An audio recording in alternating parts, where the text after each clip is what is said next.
50 পয়সাও নিয়ে যাব না, নিজের টাকা খরচ করে আসছি, 1 টাকাও নেই, 1 টাকা না নিয়ে কাফিরু ইয়া লাইতানি কুনতু তুরাবা। হায় আফসোস, হায় আফসোস, আজকে যদি মাটি হয়ে যাইতাম তাইলে আমাদের জন্য বড় বেশি ভালো হবে। দিবাবি আয়াত রব্বিনা, আজকে যদি আমরা দুনিয়ার বুকে একবার ফেরত যাইতে পারতাম, ও আল্লাহ তোমার কাছে বলছি আমরা কঠিন একটা অপরাধ করে এসেছিলাম, ওই অপরাধটা 35 এর নিচে যেগুলো এগুলো একটা গেলে বাটাম ফাটাই ফেলা হবে, ঠিক কি না? বাইরে দাঁড়া, আসো, ভিতরে আসো। কি ব্যাপার, তোমাদের জান্নাতে যাওয়া লাগবে না? আমাদের আলোচ্য বিষয় কিয়ামতের ময়দানের 9টা আফসোস, তার কারণ এবং তার থেকে উত্তরণের উপায়। সময় 1 ঘন্টা।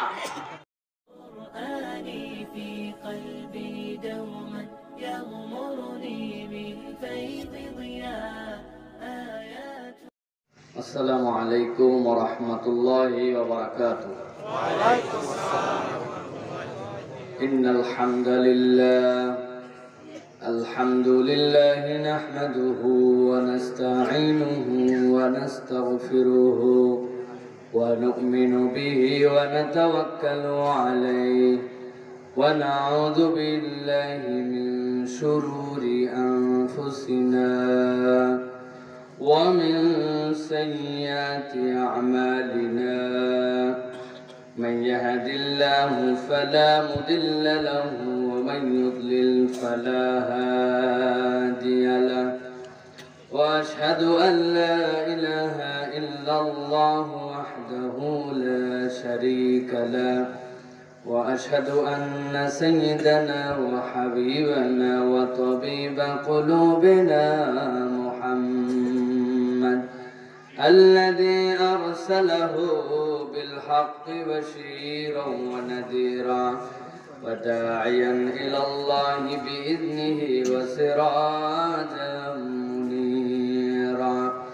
فقد قال الله سبحانه وتعالى في كلامه المجيد وفي فرقان الحميد. أعوذ بالله من الشيطان الرجيم. بسم الله الرحمن الرحيم.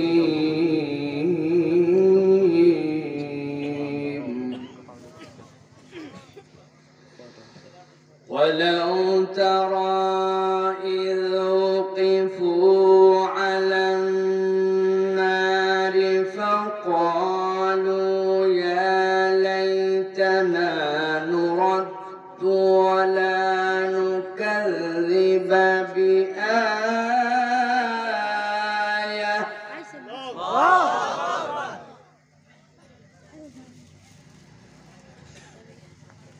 فقالوا يا ليتنا نرد ولا نكذب بآيات ربنا ونكون من المؤمنين.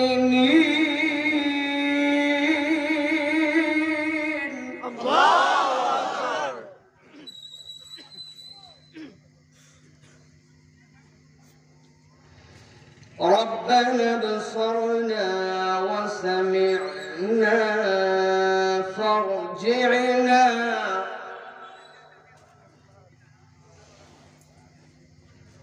وقال تعالى في موضع آخر ربنا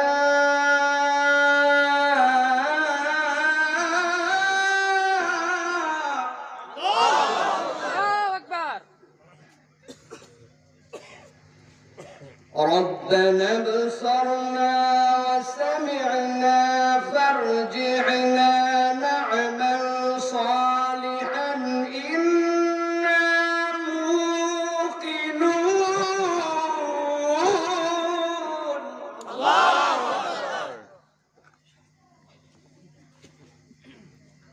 وقال الله سبحانه وتعالى آمرا ومخبرا للمؤمنين والمؤمنات إلى يوم القيامة إن الله وملائكته يصلون على النبي يا أيها الذين آمنوا صلوا عليه وسلموا تسليما اللهم صل على محمد وعلى آل محمد كما صليت على إبراهيم وعلى آل إبراهيم إنك حميد مجيد اللهم بارك على محمد وعلى آل محمد كما باركت على إبراهيم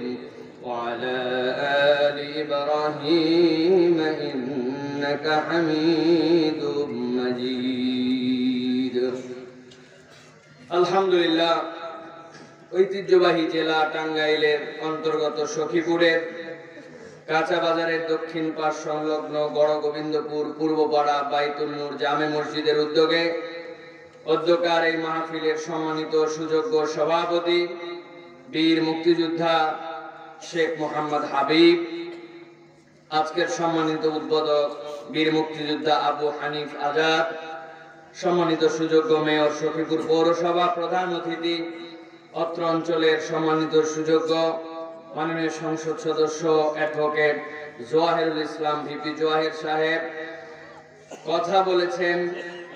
আমার পূর্বে আমাদের প্রিয় ভাই হযরত মাওলানা বিল্লাল হোসেন ভবানীপুরী, এছাড়াও অন্যান্য সম্মানিত সুযোগ্য অতিথিবৃন্দ, সার্বিক সহযোগিতায় সাবেক কমিশনার সাজ্জাদ হোসেন সহ আমার সামনে উপবিষ্ট সম্মানিত মুরব্বিয়ানে ইজাম, আমার প্রিয় যুবক ভাইয়েরা, স্নেহের ছোটরা, পর্দার অন্তরালের মা এবং বোনেরা, একবার সালাম দিয়েছি, আরো একবার আপনাদের কাছে দোয়া করা এবং পাওয়ার আশায় সালাম নিবেদন করি। আসসালামু আলাইকুম ওয়া রাহমাতুল্লাহ। আপনারা সবাই ভালো আছেন ভাই? আলহামদুলিল্লাহ, আমরাও ভালো আছি। এসে আপনাদের কাছে কিছু কথা বলার মতো আল্লাহ তৌফিক দান করেছেন, এজন্য আমরা কৃতজ্ঞ হচ্ছি, পড়ছি আলহামদুলিল্লাহ। প্রিয় ভাইয়েরা, আমি খুবই সংক্ষিপ্ত সময়ে কিছু কথা বলবো, তবে নির্ধারিত বিষয়ে যেটা নিয়ত করেছি সে বিষয়ে পুরো কথা বলেই যাব। আমি একটা সূত্রে বিশ্বাস করি, সূত্রটা শিখছি হচ্ছে কোরআন থেকে, আর বুঝছি হচ্ছে আমার বাড়ির পাশের গাবতলির হাট থেকে। কি বুঝছি? একবার হজে ছিলাম, থাকা অবস্থাতে আমি ফেসবুকে খবর পেয়েছি আমাদের গাবতলির হাটে একটা গরু উঠছে, গরুর দাম 20 লাখ টাকা। কত লাখ? 20 লাখ। আমার বাড়ির থেকে গাবতলি হাটে যেতে লাগে 5 টাকা। আমি নিয়ত করছিলাম বাংলাদেশে থাকি এই গরু না দেখে কিনতে পারি না পারি 20 লাখ টাকার গরু কুরবানি করছি, অন্তত দেখতাম গরুটা কেমন। নিয়তটা ঠিক কি না? ওই হাটে এক লোক ওই 8 লাখ টাকা দামের গরু কিনছে, কেনার পরে 35,000 টাকা দিয়ে ট্রাক ভাড়া করছে। চিন্তা করছেন? নিয়ে গুলশানে নিয়ে গেছে। ঠিক ওই দিনই হাটে একজন রিক্সাওয়ালা, ভ্যানওয়ালা, গরিব শ্রেণীর মানুষ নিয়ত করছে, আল্লাহ তোমার জন্য এটা কুরবানি দিব। 1 বছর জড়ো করে 8,500 টাকা হয়েছে। আসার পরে ছাগলই মিলে না, 8,500 টাকায় হয়তো দাঁত হয় না, দাঁত হয়তো হয় না, অনেক খুঁজে খুঁজে শেষের দিকে শেষ আর কোন রকম একটা পাইছে। পাইয়ে লজ্জায় যে সাইজ কোমরের গামছা খুলে ওর উপর দিয়ে ঢাকায়া নিজের ভ্যানে করে তুলে বাড়ি নিয়ে গেছে। কুরবানির দিন সকালবেলায় গুলশানে একটা কুরবানি হচ্ছে, গরু 20 লাখ, আর নেওয়ার খরচ 35,000, আর এর বকরির দাম 8.5।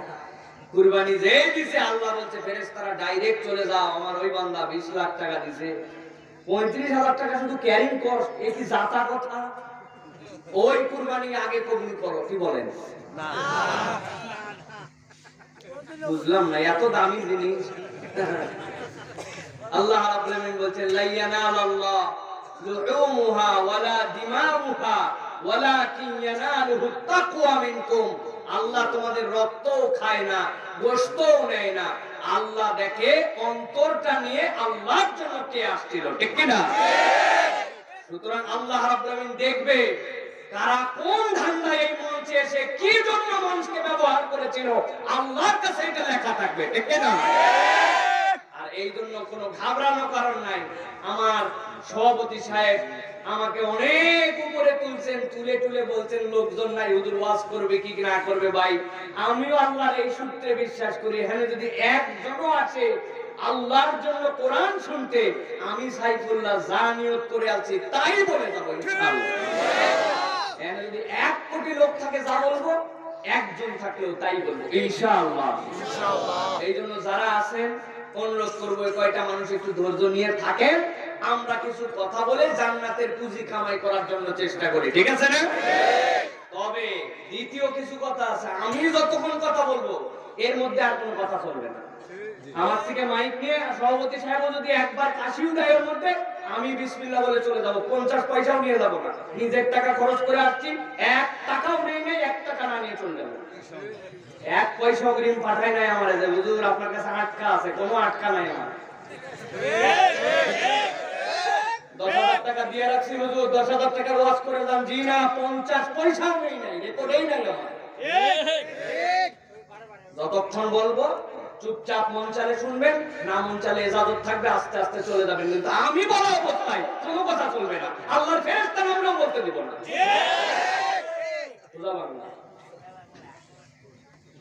প্রিয় ভাইরা, আল্লাহ রাব্বুল আলামিন তার কোরআনুল কারীমের মধ্যে আপনার আমার জন্য বড়ই নিয়ামত দান করেছেন। এই কোরআনের উসিলায় মানুষ জড়ো হয়, আর কোথাও মানুষ যেতে চায় না। আগে গার্মেন্টসের কর্মীদেরকে নিয়ে যাওয়া গেছে, 200-300 টাকা দিছে, পাগলের মতো গেছে, যাই মিছিল টিছিল করে মুখ সব কালো করছে, চিন্তা করছে হাই হাই 12 মাস প্রত্যেক দিন যে খাটা খাটি, ছুটির দিনে এইসব পাগল ছাগলের পিছনে আমরা 500 টাকার জন্য না দৌড়ে আমরা শুয়ে থাকলে মাসের অন্যদিন ভালো কাজ করতে পারবো। এই জন্য টাকা দিয়েও আর লোক বেড়ে না, ঠিক না? বিরিয়ানি দিয়েও লোক আনা যায় না। একমাত্র কোরআন শোনার জন্য এখন পর্যন্ত বাংলার মুসলমান আছে, ঠিক না? বুঝতে হবে এটা হচ্ছে ঈমানের জজবা বান্দাদের। আল্লাহ আমাদের মধ্যে ঈমান দিয়েছেন, ঠিক না? দ্বিতীয় আরেকটা কথা আছে, আমাদের যে ভাই সাহেবেরা জনপ্রতিনিধি হিসেবে আসতে চান, উনারাও ঈমানদার মুসলমান বলে এই মঞ্চে আসছে, ঠিক না?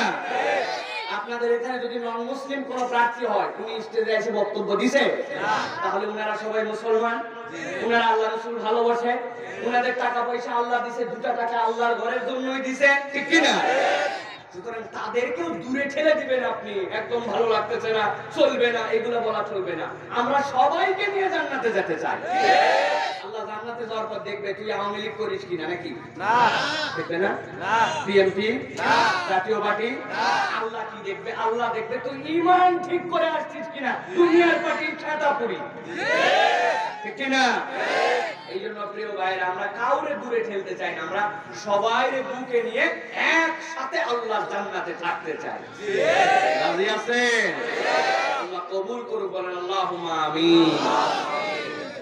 আজকের মাহফিলের জন্য একটা বোনাস ঘোষণা হচ্ছে, যাদের বয়স এখন পর্যন্ত 35 আপ করছে, 35 প্লাস, তাদেরকে ছুটি দিয়ে দেওয়া হলো।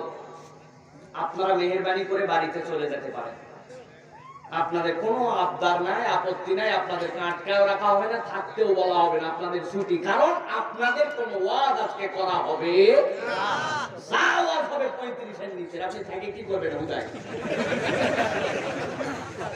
সভাপতি সাহেব আপনি যেতে পারেন, ইচ্ছা করলে ছুটি। এখন ছুটি দেওয়া আছে, তারপরেও যদি থাকতে চান এটা আপনাদের ব্যাপার, ঠিক না? কিন্তু 35 এর নিচে যেগুলো, এগুলো 1 টাকায় বাটাম ফাটায় ফেলা হবে, ঠিক না? বাইরে দাঁড়া, আসো, ভিতরে আসো। কি ব্যাপার, তোমাদের জান্নাতে যাওয়া লাগবে না? ভিতরে আসো, ভিতরে আসো, ভিতরে আসো, সব ভিতরে আসো। জোর করে পাঠা, যেগুলো আসে না এগুলোর নামগুলো লিস্ট করে মসজিদে শুক্রবারে করবে। প্রিয় ভাইরা, আল্লাহ কবুল করুন। আজকে আমরা সংক্ষিপ্ত সময়ে যে বিষয়ের কথা শুনবো সে বিষয়টা হচ্ছে আল্লাহ রাব্বুল আলামিন কুরআনুল কারীমের মধ্যে যাবত পৃথিবীর মানুষকে জানিয়েছেন এমন কতগুলা বিধিবিধান, যেই বিধিবিধানগুলা দিয়ে আল্লাহ রাব্বুল আলামিন মূলত তার বান্দাদেরকে বাঁচায় দিতে চান। উন্মুক্ত কতগুলা প্রশ্ন আল্লাহ দিয়েছেন, যেই প্রশ্নের মাধ্যমে বান্দা ভালো করে প্রস্তুতি নিয়ে আল্লাহর কাছে যদি আসে, তাহলে আল্লাহ রাব্বুল আলামিন ওই বান্দাদেরকে ওই প্রশ্নের প্রস্তুতির আলোকে বাঁচায় দিবেন। সুবহানাল্লাহ বলেন। বোঝেন নাই আপনারা? একটা ছেলে 1 বছর ধরে ক্লাস 9 এ পড়ে, যেই সাবজেক্টগুলো স্কুলে পড়ে ওই সাবজেক্টগুলো এবার প্রাইভেট টিচারের কাছেও পড়ে কিনা? কোচিং করে। স্যারের কাছে যাওয়ার পরে বলে, স্যার সামনেই তো পরীক্ষা চলে আসলে কিছু স্যার প্রশ্নটা অন্তত দেন। বলে একবারে থাপ্পড় দিয়ে দাঁত ফেলাই দেব, এত সাজেশন দিয়েছি 30টা পর 5-6টার মধ্যে থেকে আসবে, বলে কিনা? ওই স্যারই ক্লাস করায়, ওই স্যারের কাছে কোচিং করে, ওই স্যারই প্রশ্ন করে, তাও প্রশ্ন দেয় না। আবার লেখার পরে খাতা যখন দেখে, ওরে কৃপণের মতো খাতা দেখে, একটা বানান ভুল করলে 1/2 মার্ক করে কাটা। এখন 5 মার্কের পরীক্ষা, 15টা বানান ভুল করছে, কত মার্ক গেছে? 7.5। 5-এর মধ্যে পরীক্ষা, 2.5 মার্ক নাই। এখন কি করবে কোন? তো ভুয়ে কায়দা না, ডবল জিরো দেওয়া, কিছু নম্বর তো উল্টা ছাড় পায়। ওই স্যারই আমাদের, যেই স্যারের কাছে 12 মাস পড়লাম, এত কঠিন করতে চায়। আর আমার আল্লাহ বলতেছে, বান্দা আমি তোর এমন রব, কিয়ামতে তোর কঠিন দিন হবে, পরীক্ষা হবে, পুরস্কার দিব, কিন্তু আমি আল্লাহ এমন কতগুলা পরিস্থিতি কিয়ামতের দিনে হবে, যেই দিন যে আফসোস করবি, তোর যেন আফসোস করা না লাগে। এই জন্য আমি কোরআনে জানালাম কেমনে তুই এটার থেকে বাঁচবি, তার জন্য সেই পদ্ধতি বললাম। আমি একজন শিক্ষক পাঠালাম, যে ভালো করে প্রশ্নটা বুঝায়া পড়ায়া ট্রেনিং দিয়ে ইন কোর্স টিউটোরিয়াল সব রেডি করে আমার কাছে যেন আসতে পারিস। আমি আল্লাহ এই রকম করে তোর কাছে প্রশ্ন অগ্রিম জানাই দিলাম।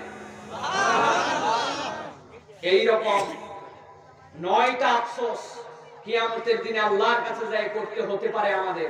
সেই আফসোসের কারণগুলা আল্লাহ বান্দাদেরকে আগেই জানাইছেন। আজকে আমাদের আলোচ্য বিষয় কিয়ামতের ময়দানের 9টা আফসোস, তার কারণ এবং তার থেকে উত্তরণের উপায়। সময় 1 ঘন্টা। কয় ঘন্টা? রাজি আছেন আপনারা? কারা রাজি নাই হাত তুলে দেখান। আপনারা রাজি নাই? খেয়াল করে তুলেন। রাজি আছেন সবাই? টান করে তোলেন, 2টা শক্ত করেন। টান হইছে? দেখে এবার উড়া ধুরায় একবারে একটা আল্লাহর জন্য একটা তাকবীর দেওয়া লাগবে। পারবেন? এখানে হিম্মত করে তাকবীর দেন তো, লিল্লাহে তাকবীর। আরো জোরে লিল্লাহে তাকবীর। আল্লাহ কবুল করবেন, আল্লাহুম্মা আমিন। আমার আল্লাহ রাব্বুল আলামিন তাবৎ পৃথিবীর মানুষকে জানাচ্ছে, দুনিয়ার মানুষ তোমরা ভালো করে প্রস্তুতি নিয়ে আমার কাছে আসো। এই দুনিয়ার জীবনটাই একমাত্র জীবন নয়।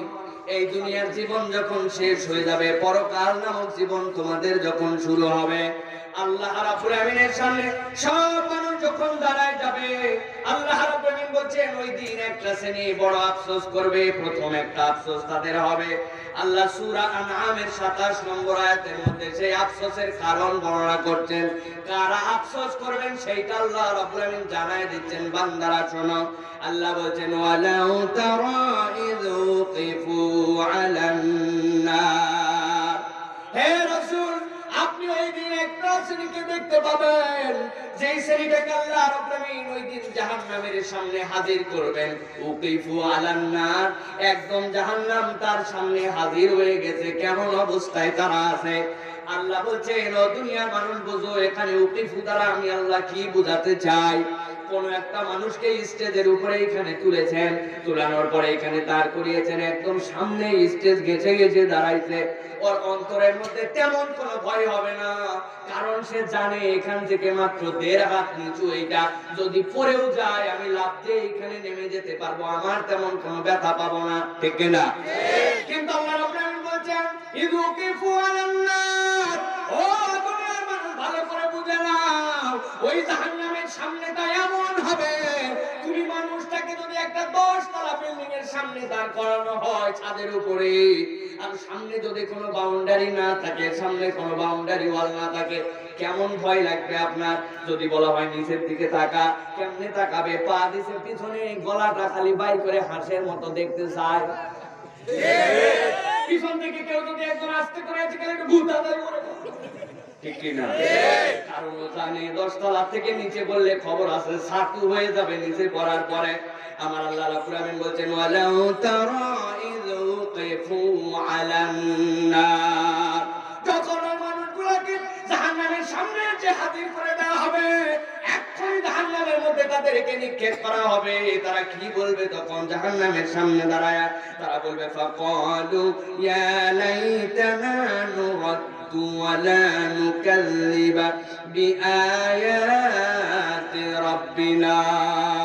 ওই মানুষরা ওই জাহান্নাম দেখার সাথে সাথে আল্লাহর কাছে দুইটা পিটিশন দিবে, ও রব্বুল আমিন আজকের দিনে জাহান্নামের সামনে যখন চলে আসছি, আসার পরে তো বুঝে ফেলছে আল্লাহ জাহান্নামে যাওয়াই লাগতেছে, কিন্তু আল্লাহ তোমার কাছে প্রথম আর যে হায় হায় আফসোস আমাদের, যদি আমরা আর একটা বার দুনিয়ায় ফেরত যাইতে পারতাম।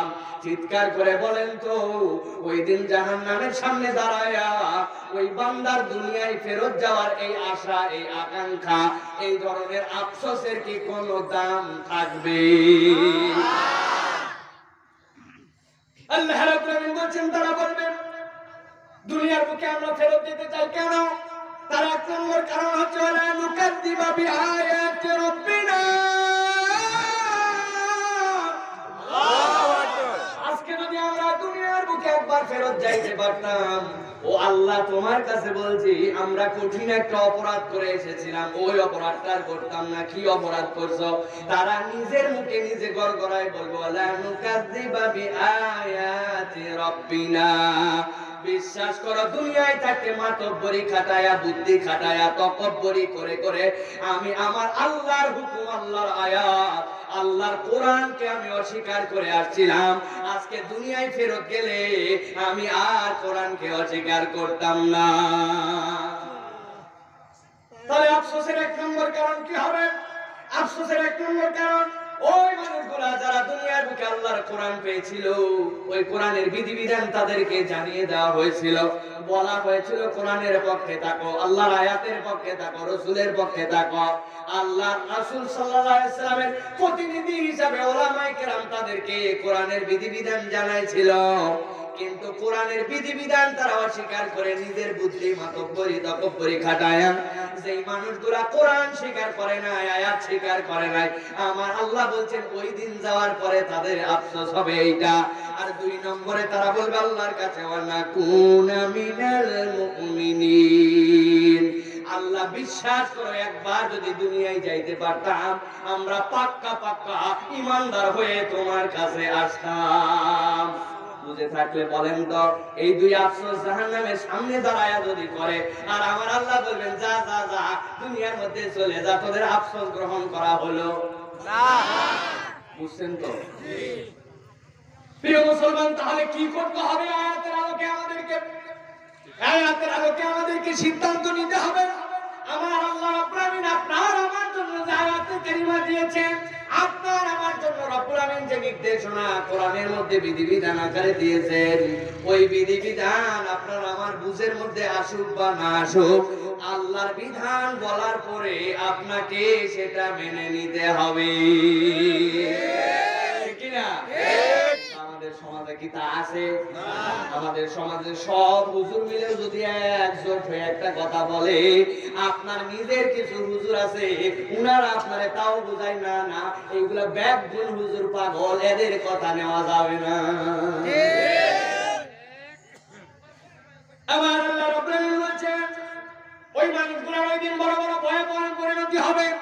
ওই মানুষগুলোর কাছে কোরআনের মেসেজ দেওয়া হয়েছিল, কোরআনের বিধিবিধান উদ্ভাসিত হয়েছিল, কিন্তু এই মানুষগুলা কোরআনের বিধিবিধান নেয় নাই। আর দুই নম্বর কি করে নাই? দুই নম্বর ওই মানুষগুলাকে বারবার বলা হয়েছে তোমরা পূর্ণ ঈমানদার হও, তোমরা পূর্ণভাবে মুমিন হও, পূর্ণভাবে ইসলামে দাখিল হও, কিন্তু এই মানুষগুলা পূর্ণাঙ্গ মুমিন হয় নাই। এই দুই অপরাধে আল্লাহ বলছে জাহান্নামে ফেলার আগে ওদের মুখ দিয়ে আল্লাহ এই আফসোস করায় নিবে। নাউযুবিল্লাহ। প্রিয় মুসলমান, একটা বার্তা ভালো করে বুঝেন।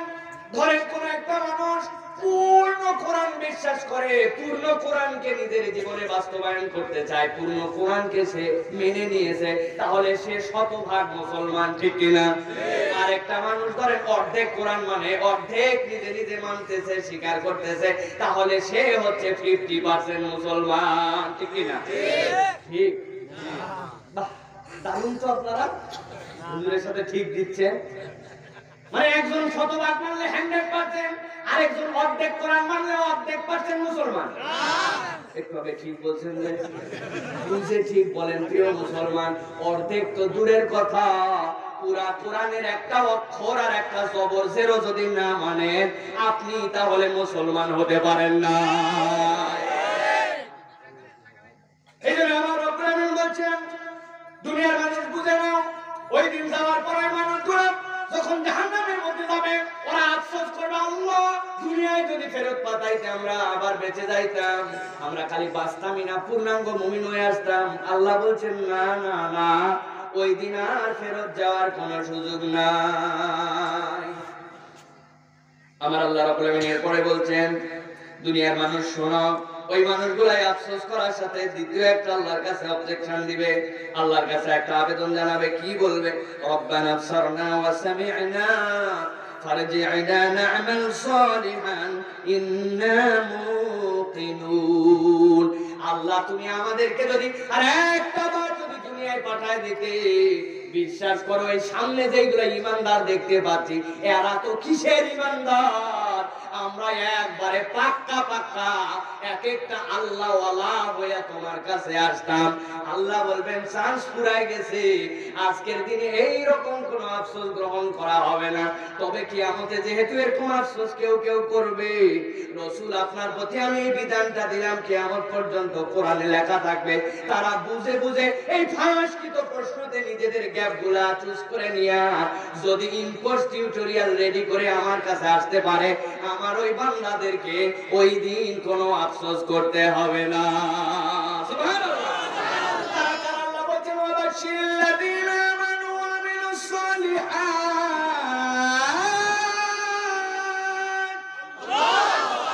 আল্লাহ বলেন ওরাই হচ্ছে ঈমানদার। হে রাসূল, আপনি তাদের ব্যাপারে যে জানায় দেন, তাদের ব্যাপারে খোঁজ খবরই দেন। এই গ্রুপের বিপরীত গ্রুপই হচ্ছে যারা দুনিয়ার বুকে শত বাধা এসেছিল, নানান ধরনের মানুষ নানান বুঝে তারে বুঝাইছিল। কেউ বা দলীয় কনসেপ্ট বুঝাইছে, কেউ বা রাজনৈতিক কনসেপ্ট বুঝাইছে, কেউ বা আদর্শিক কনসেপ্ট বুঝাইছে, কেউ বা স্বার্থের কনসেপ্ট বুঝাইছে, কেউ বা ব্যবসায়িক কনসেপ্ট বুঝাইছে, সব বুঝে নিছে। কিন্তু সর্বশেষ যখন বুঝে আমার আল্লাহ, আমার রাসূল, আমার ঈমানের কনসেপ্টে এইগুলা কোনোটাই যায় না, ওই বান্দা সবগুলারে লাথি মেরে ফেলে আমার আল্লাহর কনসেপ্টে ঈমানের পথে অবিচল ছিল। রাসূল আপনি জানাই দেন ওয়াবাশশিরিল্লাযীনা আমানু, ওরাই তো ঈমানদার, ওয়া আমিলুস সালিহাত, কেবল ঈমান আনে নাই, তার সাথে নেক কাজ করেছিল। আমি আল্লাহ তাদের জন্য বললাম, ওই মানুষগুলা দুনিয়ায় থাকে, দুনিয়ায় চলে, দুনিয়ার মানুষ তাদেরকে পাত্তা দেয় না, জেল জুলুম অত্যাচার নানান ধরনের হামলা মামলা হুমকি ধামকি নানান কিছু দিছে, কিচ্ছুই মাথার মধ্যে নেয় নাই। আমি আল্লাহ বললাম আন্না লাহুম জান্নাত, ওই বান্দাগুলা দুনিয়ায় থাকা অবস্থাতে আমি আল্লাহ আমার কাছে আমার ওই বান্দাদের জন্য একটা জান্নাত রেডি করেছি। প্রিয় মুসলমান, এই গেল এক নম্বর আফসোস। এবার আল্লাহ রাব্বুল আলামিন তাবাক পৃথিবীর মানুষকে বলছেন, ও দুনিয়ার মানুষ, এবার এমন একটা আফসোসের কথা বলবো, যে আফসোসটা হচ্ছে এমন আফসোস, যে আফসোস স্থায়ী আফসোস, যে আফসোস থেকে কোন রকম আপনার আর বাঁচার কোনো কায়দা নাই। এই আফসোস হচ্ছে আপনার চিরস্থায়ী জন্য আফসোস হবে। আল্লাহ বলছেন কি সেই বিষয়ের আফসোস? ওই দিন আল্লাহ বলছেন কিয়ামতের ময়দানে জাহান্নামের সামনে যখন মানুষে হাঁকায় হাঁকায় নিয়ে যাওয়া হবে, একটা শ্রেণী আফসোস করে বলে উঠবে, ইয়াকুলু ইয়া লাইতানি লাম উশরিক বিরাব্বি আহাদা। আল্লাহর কাছে একটা দল বলবে রব্বুল আলামিন কতগুলো মানুষকে তো জাহান্নামের দিকে নিয়ে যাওয়া হচ্ছিল, কতগুলো মানুষের আমলনামার মধ্যে দেখতে পেয়েছিলাম কত ভালো কাজ আছে আবার কত খারাপ কাজ আছে, কতগুলো মানুষের আমলনামার মধ্যে দেখছি কবিরা গুনাহ আছে, সাংঘাতিক সাংঘাতিক অপরাধ আছে, মানুষ হত্যা করছে, জঘন্য কাজ করছে, নানান ধরনের অপরাধ আছে।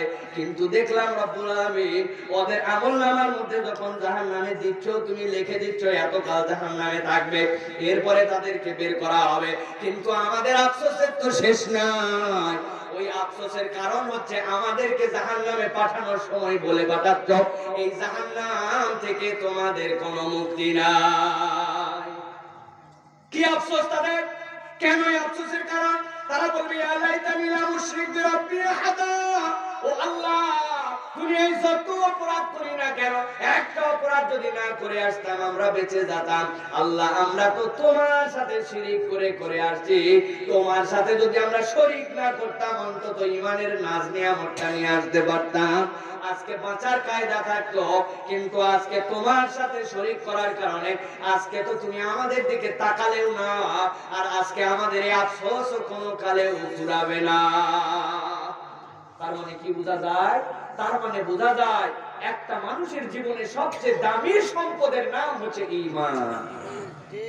ঠিক কি না? সব হারা হতে পারে কিন্তু ঈমান হারা হলে কোনো লাভ নাই। আর প্রিয় মুসলমান, ঈমানের দাম কি রকম একটু বুঝে নেন। আপনি আপনার সামনে ধরেন একটা বড় পাত্র রাখা আছে, যেই পাত্রটা এরকম একটা সাইজ, পাত্রটা হচ্ছে হীরার পাত্র। কিসের? বলেন তো, এরকম যদি এটা হীরার সাইজের পাত্র হয়, পাত্রের দাম কত হবে বলতে পারবেন? এই সাইজের হীরাই হয়তো দুনিয়ায় নাই। ছাতা কথা মনে করছেন নাকি? তার আবার বাটি ছাতা ঠেলা। ছোট্ট একটা নাক ফুলের দাম 10,000 টাকা, হীরা দেখাই যায় না এইটুকু। এত বড় একটা পাত্র ধরেন, তার দাম 10 কোটি টাকা। ওইটার পাশে আরেকটা পাত্র আছে যেটা সোনার, এত বড়ই, তার দাম ধরেন 2 কোটি টাকা। আরেকটা তার পাশে পাত্র আছে রূপার, এত বড়, ওই পাত্রটার দাম ধরেন 2 লক্ষ টাকা। তার পাশে একটা মাটির পাত্র আছে আপনাদের এখানকার কোন খামারের বানানো, এটার দাম হয়তো 10 টাকা।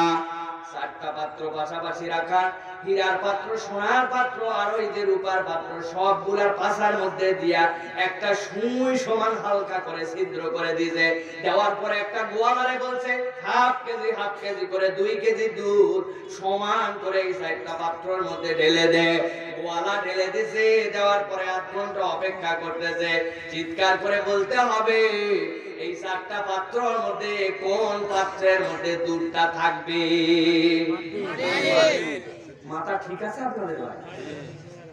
আর এটা 10 কোটি টাকা দাম, বুঝেন না? টাকার গরমে তোর মধ্যে থাকবে। টাকার একটা গরম আছে না? থাকবে না, সময় থাকবে না, রূপাই থাকবে না। তার মানে কি বোঝা গেল? দুনিয়ায় যত বড়ই আপনি হম্বি তম্বিওয়ালার মালদার হন না কেন, আপনার হুমকি ধামকিতে এই দুনিয়ায় কিছু নড়তে পারে, চড়তে পারে, কিন্তু আপনার পাত্রের নিচে যদি ওই শিরিকের ছিদ্র থাকে, আপনার পাত্র কিয়ামতের দিনে যে দেখবেন কিছুই ধারণ করতে পারে নাই। আর দুনিয়ায় যেইটার কোনো দাম নাই, খাওয়া নাই, কেউ গুনে না, দুনিয়ার মধ্যে সারা জীবন খালি কথাই চলে গেল, কিন্তু ঈমান যদি মজবুত করে যেতে পারে, ওর পাত্রের দাম 10 টাকা হতে পারে, কিন্তু ওর মধ্যেই কিন্তু দুধটা থেকে যাবে। আল্লাহ রাব্বুল আলামিন এই জন্য বলছেন, ওই কিয়ামতের দিন ওই মানুষের আফসোস হবে, তারা বলবে ইয়াকুলু ইয়া লাইতানি লা মুশরিক, হে আল্লাহ আমি যদি শিরিককারী না হতাম, আল্লাহ আমি যদি শিরিককারী না হতাম। আফসোস আর আফসোস, যেই মানুষগুলো আর কিছু ছিল না মনে করেছিলাম, কিন্তু পাত্রের তলায় ছিদ্র ছিল না, আর আমি ঈমান বিশুদ্ধ না করে আসার কারণে আজকে আমার আমলনামায় কিছুই পাই না। এই জন্য প্রিয় ভাইয়েরা, দাওয়াতের ক্ষেত্রে উলামায়ে কেরাম রাসূলুল্লাহ সাল্লাল্লাহু আলাইহি ওয়াসাল্লাম উসুল বর্ণনা করেছেন। তারা বলছেন দাওয়াতের প্রথম কাজ হচ্ছে তাওহীদ শেখানো। কি শেখানো? আকীদা শেখানো। আপনার আকীদা যদি বিশুদ্ধ না হয়, আপনি যদি তাওহীদ না বোঝেন, তাওহীদ উলুহিয়াত, রুবুবিয়াত, আসমা ও সিফাত, আল্লাহ রাব্বুল আলামিনের কোন কথা বলা যায়, কোন কথা বলা যায় না, এগুলো যদি আকীদা ঠিক না হয়, তাহলে আমাদের আর বাঁচার কোনো কায়দা থাকবে না।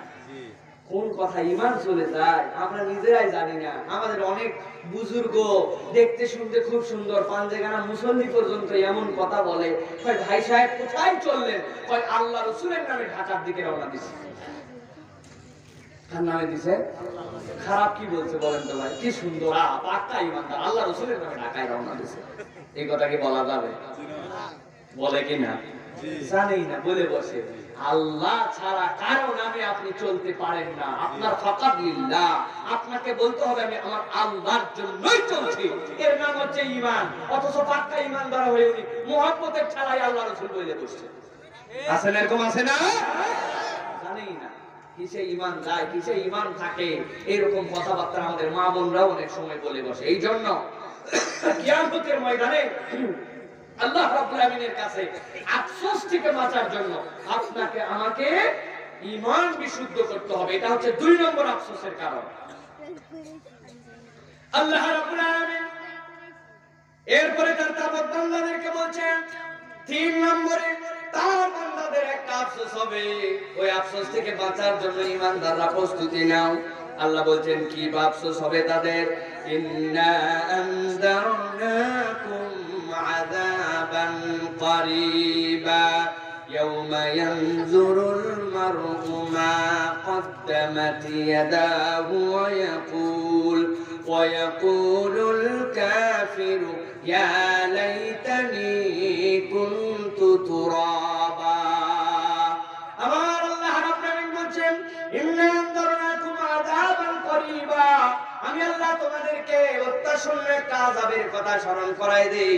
যেই দিন তোমরা এই আযাবটা দেখতে পাবে বান্দা, বড় ভয়ঙ্কর সেই দিনটা হবে। আল্লাহ বলেন কি হবে? ইয়াউমা ইয়ানজুরুল মার'উ মা কদ্দামাত ইয়াদা, ওই দিন বান্দারা দেখতে পাবে তার বান্দারা আল্লাহর জন্য কি কি পাঠায় আসছে, অগ্রিম কি কি ওই ময়দানের জন্য পাঠাইছে। ওই দিন যাওয়ার পরে দেখতে পাবে যখন তাদের আমলনামা, ওই আমলনামা দেখার পরে যখন তাদের মাথা নষ্ট হয়ে যাবে, তারা সাথে সাথে বলবো ইয়াকুলুল কাফিরু ইয়া লাইতানি কুনতু তুরাবা, হায় আফসোস, হায় আফসোস, আজকে যদি মাটি হয়ে যাইতাম তাইলে আমাদের জন্য বড় বেশি ভালো হবে।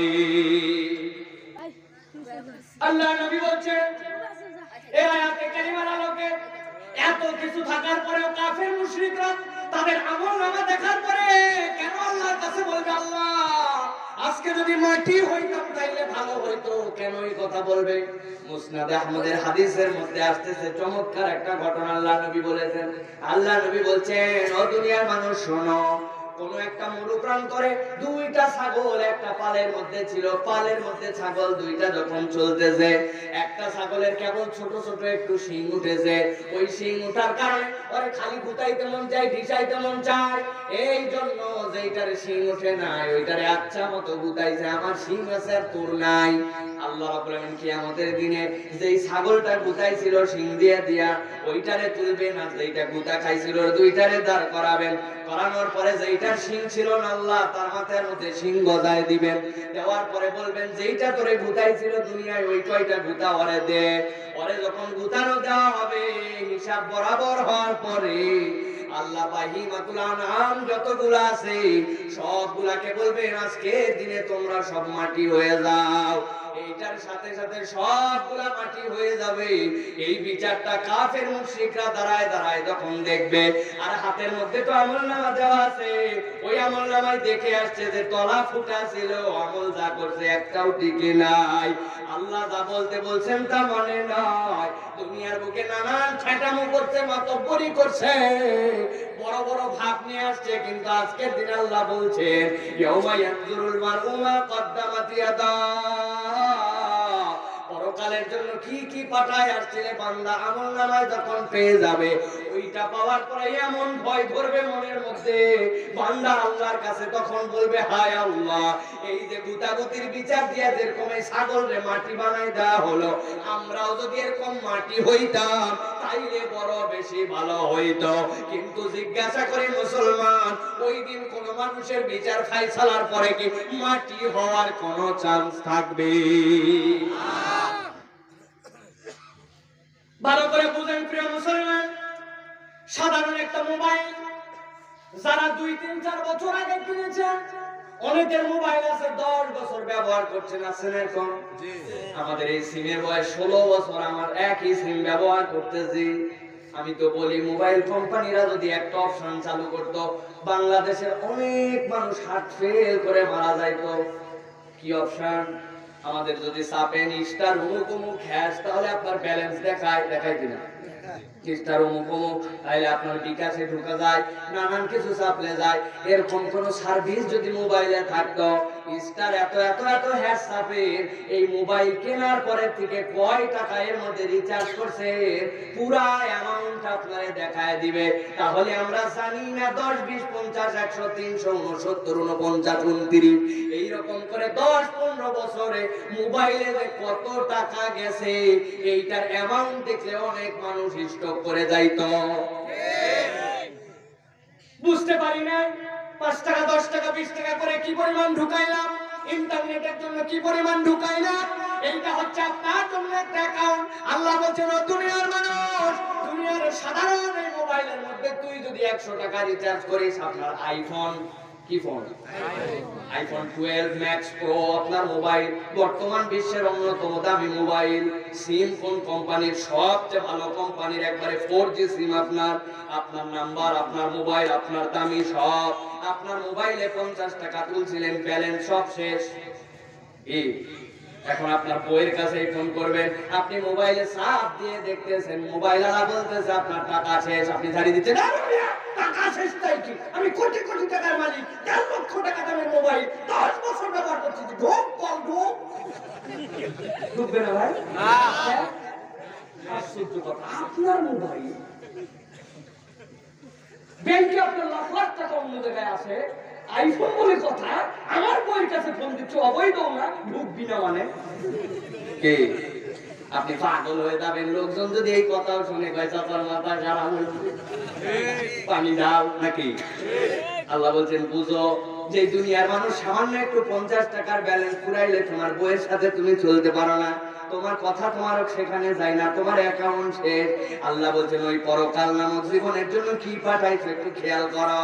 আফসোসের 3 নম্বর কারণ কিন্তু ওই দিন হবে, ইয়াউমা ইয়ানজুরুল মারউ মা কদ্দামাত ইয়াদা। আল্লাহ বলছেন, ওই পরকালের অনন্ত জীবনে চলানোর জন্য কি কি ব্যালেন্স করে আসছিস, কি পুঁজি কামাই করে আসছিস, কি সওয়াব ওই দিন তুই নিয়ে আসছিস, আমি আল্লাহ ওই দিন দেখাই দেব। দেখানোর পরে বান্দারা যখন দেখবে, হায় হায় আমার পরকালের জন্য কিছুই নাই, অ্যাকাউন্টে কিছু নাই, আফসোস করে সাথে সাথে বলবে, আল্লাহ আজকের দিন ওই গরু ছাগলের মতো যদি আমরা মাটি হইতাম তাহলে বড় ভালো হইতো। আল্লাহ বলছেন, ওই দিন মাটি হওয়ার কোনো সুযোগ থাকবে না। এই জন্য আমি আল্লাহ জানাই দিলাম, ভালো করে বুঝে নাও, ওই মাটি হওয়া যেন, এই কথা যেন মুখ দিয়ে তোমার বলতে না হয়, তার জন্য দুনিয়া থেকে বান্দা প্রস্তুত হয়ে আসো। 3 নম্বরটা বুঝছেন তাহলে? এবার 4 নম্বর কারণে চলেন। বড় কঠিন কথা আল্লাহ বলেছেন, আগের কথার সাথে কিন্তু মিল আছে। আমার আল্লাহ রাব্বুল আমিন বলছেন, ইয়াকুলু ইয়া লাইতানি কদ্দামতু লিহায়াতি ফায়াউমা ইযিল লা ইউআযযিবু আযাবাহু আহাদ ওয়া লা ইউযিকু ওয়াসাকাহু আহাদ। আমার আল্লাহ রাব্বুল আমিন বলছেন, ইয়াকুলু ইয়া লাইতানি, ওই দিন এক শ্রেণী বলবে, হায় আফসোস, হায় আফসোস, রব্বুল আলামিন কি জন্য আফসোস করিস রে বান্দা? আল্লাহ বলছেন, আফসোসের কারণ জেনে রে।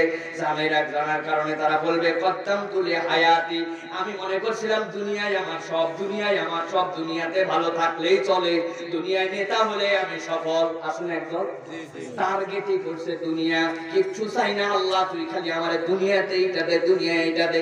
আল্লাহ বলছেন, ওই শ্রেণীর আফসোস ওই দিন শুনবে রে বান্দা। আমার আল্লাহ বলছেন, কি আফসোস করবে তারা? বলবে, কদ্দামতু লিহায়াতি, এই দুনিয়ার জীবনের পরে পরকাল নামক একটা জীবন আছে, ওই জীবনেরও একটা কারেন্সি আছে, ওই জীবনেরও একটা লেনদেনের ব্যবস্থা আছে, ওই লেনদেনের আইটেমটার নাম সওয়াব। আয় আল্লাহ, দুনিয়ার জন্যই তো সব করলাম, আজকের দিনের জন্য তো আমি কিছুই পাঠায় আছি নাই। অন্য অন্য কোন আফসোসের পরে আল্লাহ রাব্বুল আমিন তারে কি শাস্তি দিবেন, কেমন ফায়সালা হবে আল্লাহ বলছে নাকি প্র্যাকটিক্যালে তিনটায় বলে নাই, কিন্তু এই আফসোস যারা করবে আল্লাহ তাদের জন্য একটা ভয়াবহ কথা বলতেছেন। গভীর মনোযোগ দিয়ে বোঝেন কি বলতেছে আল্লাহ। আমি যদি পরকালের জীবনের জন্য কিছু পাঠাইতাম, আল্লাহ এই কথা শুনে এত রাগ রাখবেন ওই দিনে। পুরো কোরআনের মধ্যে আল্লাহর কোন আয়াত দ্বিতীয় কোন জায়গায় বলেন নাই। আল্লাহ বলেন ফায়াউমাইদিল্লা ইউআদিবু আযাবাহু আহাদ ওয়ালা ইউসিকু আযাবাহু আহাদ। আমার বান্দা জেনে রাখো, যেই বান্দা ওই দিন আমার কাছে আসার পরে খালি মুখ দিয়ে বলবে পরকালের জীবনের জন্য কিছু যদি করে আসতে পারতাম, আল্লাহ বলছেন এই কথা শোনার সাথে ফেরেশতাদেরকে বলবো ওই বদমাইশ বান্দাগুলোরে জানা, দুনিয়ার পক্ষ থেকে আগের থেকে বলে রাখি, আমি আল্লাহ জানালাম তোরে আজকে আমি যে যা সাজা দেব আল্লাহ থেকে ভালো শাস্তি কেউ দিতে পারে না। আর আল্লাহ বলবেন দ্বিতীয়টা ওই বান্দারে জানা, আজকে ওরে আমি যে বান্দা বানবো আমি আল্লাহর মতো টাইট করে বানতেও দুনিয়ার কেউ পারবে না। দুনিয়ার বুকে রব্বুল আমিন ছেড়ে দিয়ে রাখছেন, তোমার সামনে বাড়ি তো সুযোগ ছিল, ও বান্দা তুমি কিছু ভুল করো ঠিক করো সব মিলাই করো, কিন্তু আজকের দিনে এসে বলতেছো আরে অ্যাকাউন্টে একবারে জিরো, কিচ্ছুই নাই আল্লাহ, এই জীবনের জন্য আমার কোনো প্রস্তুতি নেওয়া হয় নাই। হুজুর বলছিল, বাপমা বলছিল, এলাকার লোক বলছিল, নানান জন নানান সময় বলছে আমার বয়স এখন কেবলমাত্র 25 বছর, কিসের নামাজ রোজারে কখন থেকে ধরবি 40 খালি পার হয় না। মুরব্বী আপনার হজ ফরজ হয়েছে 40 বছর বয়সে, আপনি হজে যান না কেন? বলে এখন হজে গেলে হজ ধরে রাখতে পারবো নাকি? 50 বছর পার হজ করে আসে পাক্কা মুসল্লি, সুদ ঘুষ আর কিছুই খাবো না।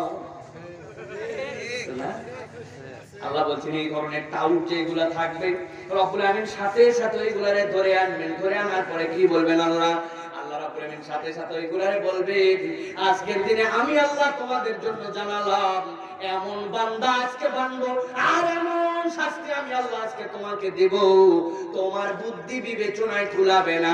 এর আগের 3টা জায়গাতে আল্লাহ কোনো ঘোষণা দেন নাই, কেবল তাদের এই আফসোস আর হতাশার কথা জানাইছেন, কিন্তু আল্লাহ এই সাবজেক্টে এমন রাত আগে জানাই রাখলেন ওই দিন যাই যদি শব্দ উচ্চারণ করি আমি আল্লাহ বলবো এমন দেওয়া দিব, এমন বাধা বাঁধবো বান্দা টের পাবে ওই দিন কিন্তু আল্লাহর এই ধরা আর আল্লাহর আযাব থেকে বাঁচার কোনো কায়দা থাকবে না। থাকবে কি করতে হবে তাহলে? করতে হবে এই দুনিয়া থেকে আমাকে কিছু আমার ওই অ্যাকাউন্টের জন্য কারেন্সি নিয়ে যেতে হবে, কিছু চালান আমাকে দুনিয়া থেকে ওই পরকালের জীবনের জন্য পাঠাতে হবে, ঠিক কি না?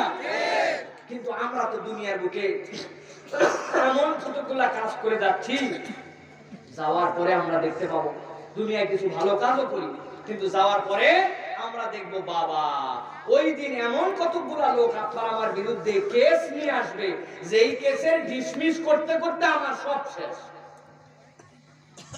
কারা নিয়ে আসবে এই কেস? আল্লাহ নবী সাল্লাল্লাহু আলাইহি সাল্লাম বলেছেন, অনেকবার এই হাদিসটা শুনেছেন, আজকে একটু ভিন্নভাবে শুনেন তো।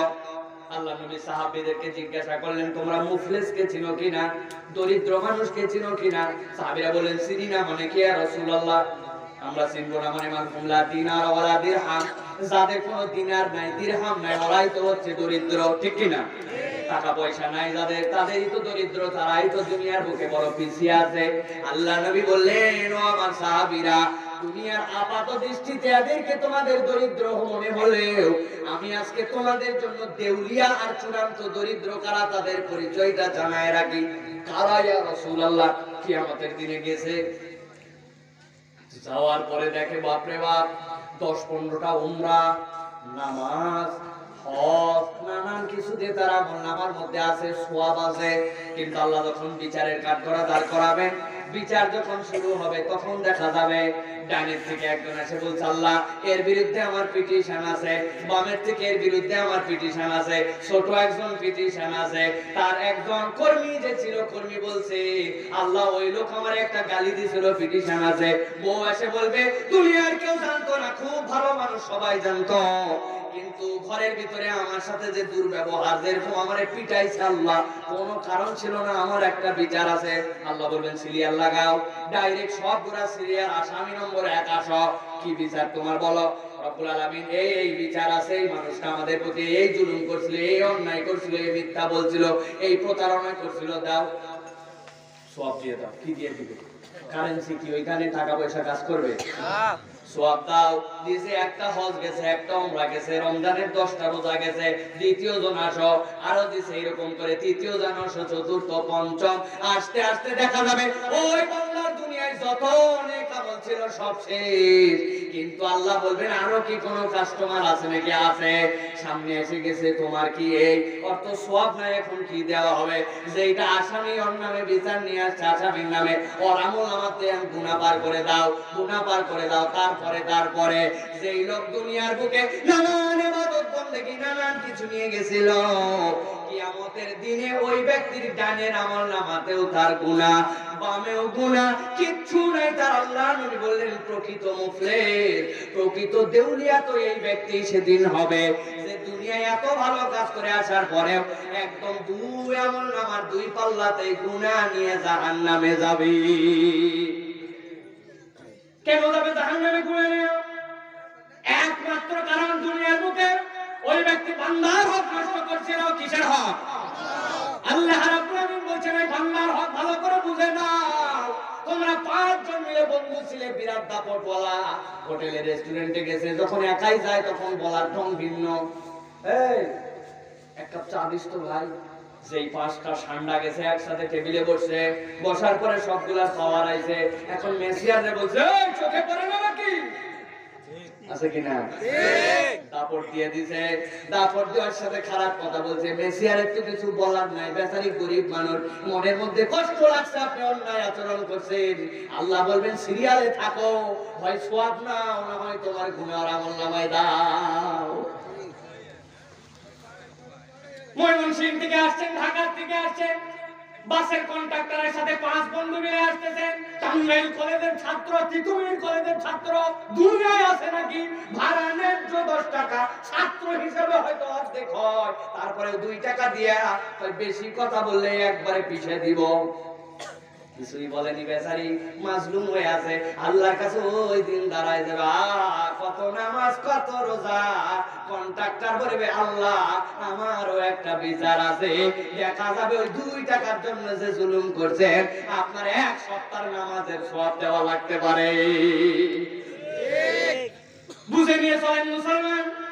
দুনিয়ার বুকে আপনার আল্লাহ পাওয়ার দিয়ে দিয়েছে, আপনার ক্ষমতায় আপনি চলে আসছেন, এখন আপনার দাপটে কেউ আপনার সামনে কথা বলতে পারে না। হক কথা আপনার সামনে বলা যায় না, কারণ আপনার ক্ষমতা আছে। কিছু বললে আপনি জেল জুলুম হামলা মামলা হুমকি দামকি দিবেন। কিন্তু এই হুমকি দামকি যদি দিয়েও থাকেন, সাবধান হয়ে যান। আপনি দুনিয়ায় ভালো কাজ করবেন, অ্যাকাউন্টে জড়ো থাকবে, কিন্তু আল্লাহর আদালতে কিন্তু হিসাব বরাবর করা লাগবে। যারা ঠিক ঠিক বলতেছেন এতক্ষণ সব কানের উপর দিয়ে মাথার উপর দিয়ে গেছে, এবার পেটের ভিতর দিয়ে একটু নেন। নিজের ছেলে আর নিজের মেয়ের সাথে যখন আপনি জমি জমা গুলা বন্টন করেন, মেয়েগুলারে দেয় না, আদর করে বুঝায় মা বিয়ে তো দিয়ে দিছি, কি করবি, ভাইদের দিয়ে দে, মক্কা শরীফ হজের থেকে আসার সময় 2টা সেম নিয়ে আসবনি, এই সকল বুঝায় টুজায় মালিশ করে সন্তানের মধ্যে বেইনসাফি করে। এরকম জমিদাতা বোধহয় এলাকায় না আছে না? মক্কা শরীফ যাওয়ার পরে কান্না দেখলে জান ভরে যায়।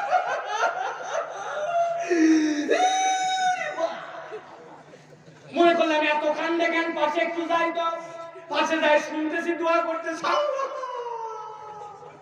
এতদিন পরে কাবার সামনে হাজির হয়ে গেছি, তোর গুনাহগার গোলাম, আল্লাহ মাফ করে দে, আল্লাহ মাফ করে দে, সব গুনাহ মাফ কর, তোকে স্পেশালি আল্লাহ। আশা রাখতে রাখতে জামাইগুলা হাজির করছিলাম, মেয়েগুলা হাজির করছি, নালের জমি খালের জমি সব ভূগোল বুঝায়, 2টা মেয়েরে 1 বিঘা 1 বিঘা, আর ছেলেগুলারে 8 বিঘা 8 বিঘা 16 বিঘা দিছে। আল্লাহ জানি তো এটা ঠিক করা হয়নি, এটা অন্যায় হয়েছে, কিন্তু কাবার সামনে আসছি, গফফারুর রহিম তুই মাফ করে দে। এতই সোজা। আমার আল্লাহ বলবে ও ফেরেশতারা, এখন তো আসমান থেকে ওহী নামানোর সিস্টেম নাই, যদি ওহী নামানোর সিস্টেম থাকতো ফেরেশতারে পাঠায় বলতাম তুই কিয়ামত পর্যন্ত যদি প্রত্যেক বছর হজ করতে আসি আর এই কাবার চত্বরে এসে কানতে কানতে যদি তুই এই চোখের পানি দিয়ে বন্যা এনে ফেলি, বান্দার হক যদি নষ্ট করে আসি, আমি আল্লাহ নিজের উপরে এইটাই নির্ধারণ করেছি, বান্দার হক নষ্ট করার গুনাহ আমি আল্লাহ মাফ করব না। ঠিক কি না?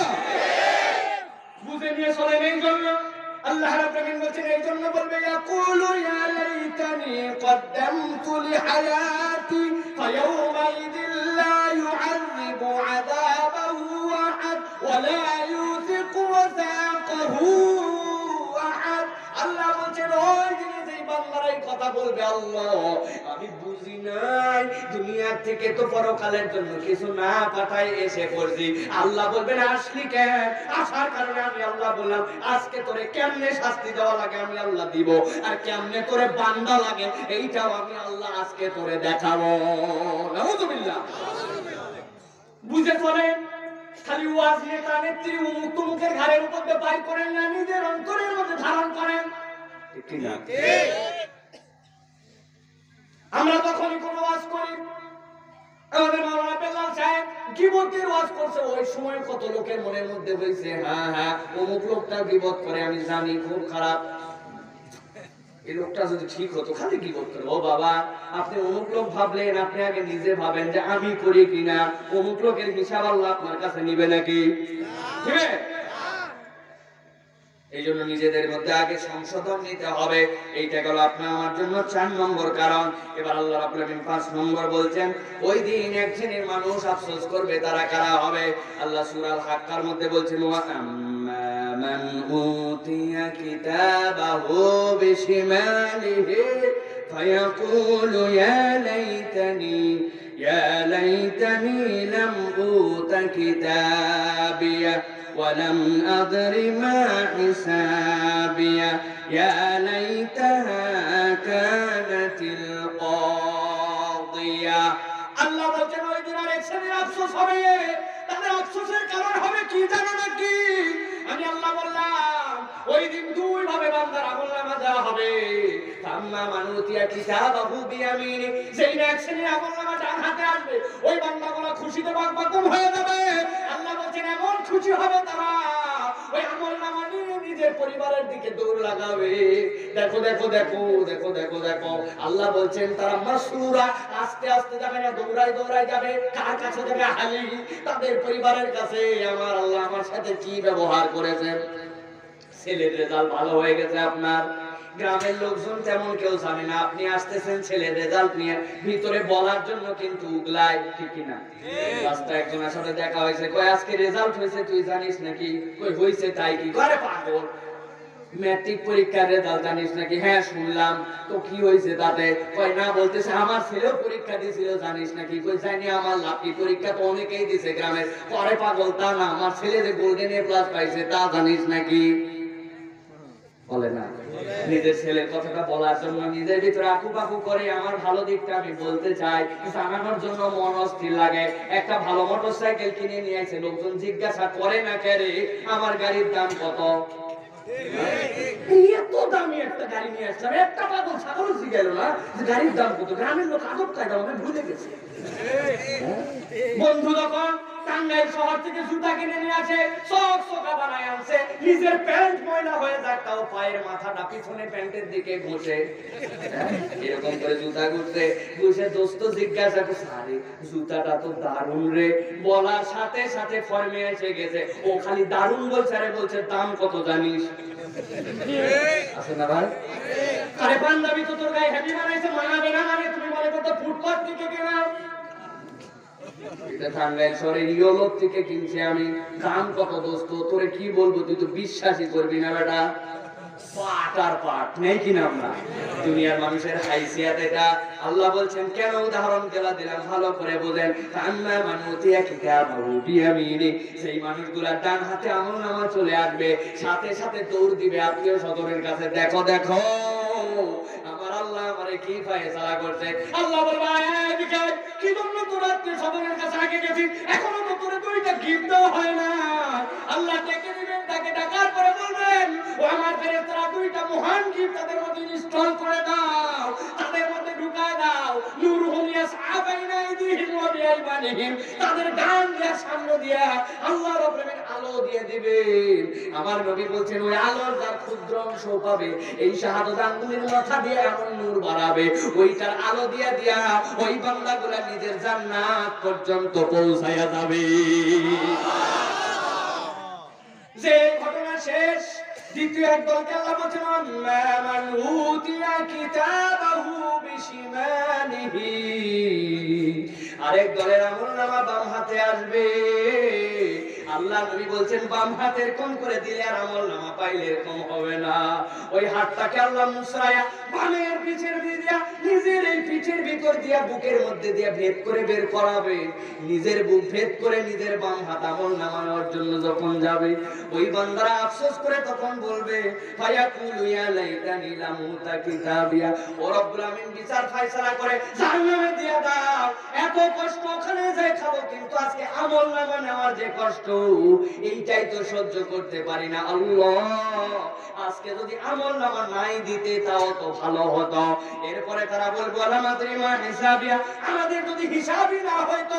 এরপরে তারা বলবে আল্লাহ হিসাব তো দূরের কথা, সারা জীবন দুনিয়ায় বলে আসছিলাম আরে দুনিয়াটা মস্ত বড়, খাও দাও বুদ্ধি করো, মরণের পর আর কিছু নাই, পরে দেখা যাবে, পরেরটা আগে নগদ একটা। ওই বান্দারা আল্লাহ বলবেন তাদের মুখ দিয়ে আমি আল্লাহ বলাই নিব ইয়া লাইতাহা কানাতিল কাদিয়া, আমাদের মৃত্যু দিয়ে যদি আমাদের সব শেষ হয়ে যেত কত ভালো হতো। জিজ্ঞাসা করি যারা বলবে মৃত্যু দিয়ে শেষ হলে ভালো হতো, যারা বলবে আমলনামা না পাইলে ভালো হতো, যারা বলবে কেন বাম হাতে আমলনামা আসলো, এইগুলা বলাতে কি ওই দিন কোনো কাজ হবে? হবে না। আল্লাহ কেন বলতেছেন? আল্লাহ বলতেছেন বান্দা করে ওপেন করে দিলাম, প্রশ্ন ফাঁস করে দিলাম। ওই দিন জায়গা বাম হাতে তোর আমলনামা না পাওয়া লাগে, ওই দিন যেন তোরে আফসোস না করা লাগে, হিসাব যদি না হইতো ওই দিন যেন তোরে আফসোস করা না লাগে, এই মৃত্যুই যদি আমার সব ফয়সালা হইতো। বান্দা, এরকম জীবন দুনিয়ার বুকে বানাস না, ওই জীবনের হাতছানি সব জায়গায়, কিন্তু একটু হিসাব করে পরকালের জন্য আমার কাছে আয়। এই হচ্ছে রব্বুল আলামিন। ওই দিন আপনার আমার জন্য এই আফসোস থেকে যেন আমরা বাঁচতে পারি, তার জন্য তিনটা বিবেচনা সব সময় করে রাখতে হবে। মৃত্যু আমার শেষ নয়, মৃত্যু আমার শেষ লাইফ আমরা বলি না একটাই লাইফ, কিসের একটাই লাইফ? লাইফের দুইটা পার্ট। লাইফ মানে দুনিয়ার এই কবর পর্যন্ত লাইফ নয়, শেষ নয়। আপনার হোল লাইফ, এই পার আর ওই পার, দুইটা পার্ট, একটা এই পারের জীবন, একটা ওই পারের জীবন। মানুষের জীবনের কোনো মৃত্যু নেই। মৃত্যু আছে? খালিদিনা ফিহা, জান্নাতে ঢুকবি চিরস্থায়ী জান্নাত, জাহান্নামে যাবি চিরস্থায়ী জাহান্নামে চলে যাবি। কি কারণ? জাহান্নামে কোন যাবজ্জীবন ছাড়া মৃত্যুদণ্ড আছে? বুঝেন নাই, জাহান্নামে কোনো মৃত্যুদণ্ড নাই। দুনিয়ার বুকে আমরা মৃত্যুদণ্ড দিয়ে মৃত্যুর মাধ্যমে মনে করলাম শেষ নয়, জাহান্নামে ঢুকছো, চিরস্থায়ী আযাব ভোগ করো। আযাবান শাদীদার ব্যাখ্যা কি? তাফসীর ইবনে কাসীরের ভিতরে আল্লাহ ইবনে কাসীর রাহমাতুল্লাহ আলাইহি বলেন বান্দা, আযাবান শাদীদার ব্যাখ্যা হচ্ছে যে এই আযাবে তুমি কখনো ইউজ টু হতে পারবে না। ইউজ টু মানে কি? লোকজন তোরে এত অপমান করে, তোর কি লজ্জা নাই? কই ভাই, অপমান সইতে সইতে আমার গায়ে বলে না ভাই। বাসের ড্রাইভারদেরকে আমরা কি বলি? এত যাত্রী বারবার বলছে যে স্যার তোদের কি কানে কথা যায় না? কয় আমাদের চামড়া মোটা হয়ে গেছে, আপনি যতই কম, আমার হেল্পার যদি সিগন্যাল না দেয় আমি নড়তাম না। কয় না ভাই? তার মানে এই গালি খাইতে খাইতে শুনতে শুনতে ওদের গায়ে সয়ে গেছে। মুফাসসির বলছেন আযাবান শাদীদা মানে বুঝো জাহান্নামের আযাব এরকম নয় যাওয়ার পরে তোমার গায়ে সয়ে গেছে, সম্ভব না।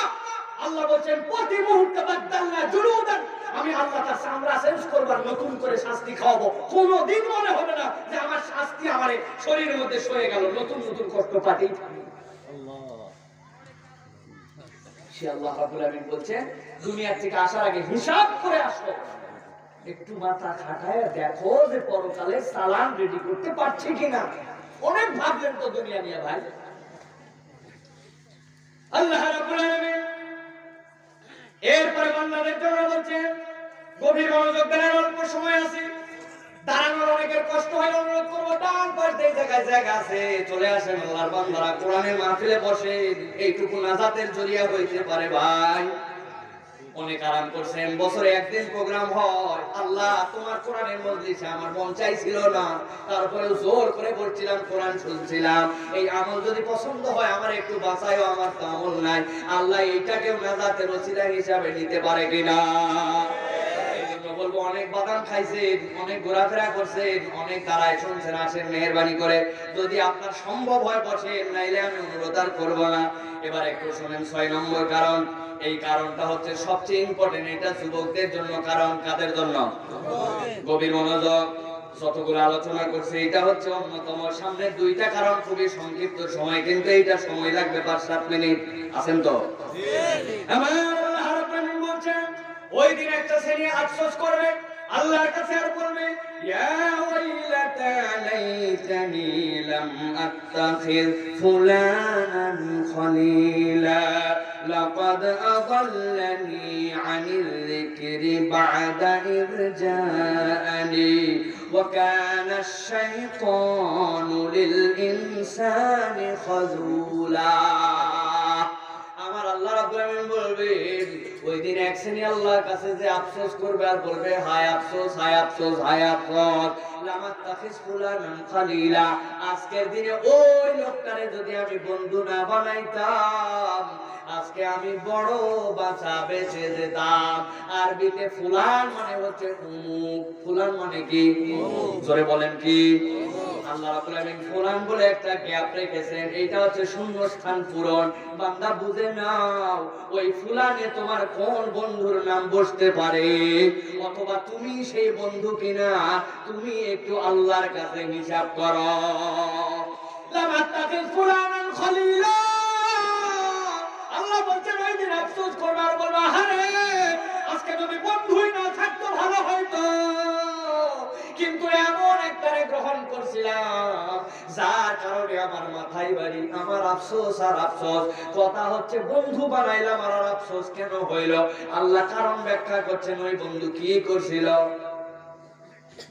আফসোস যে করতেছো তুমি, ওই বন্ধু কি করছিল? আল্লাহ ওদের মধ্যে বলে দিবেন, কি বলবেন? আল্লাহ বলবেন, লাকাদ আদাল্লানি আনিল যিকরি বা'দা ইয জাআনি। ও আল্লাহ, ওই বন্ধু তো কিছুই করে না, আমার যে ক্ষতিটা করছিল সেইটা চরম ক্ষতি।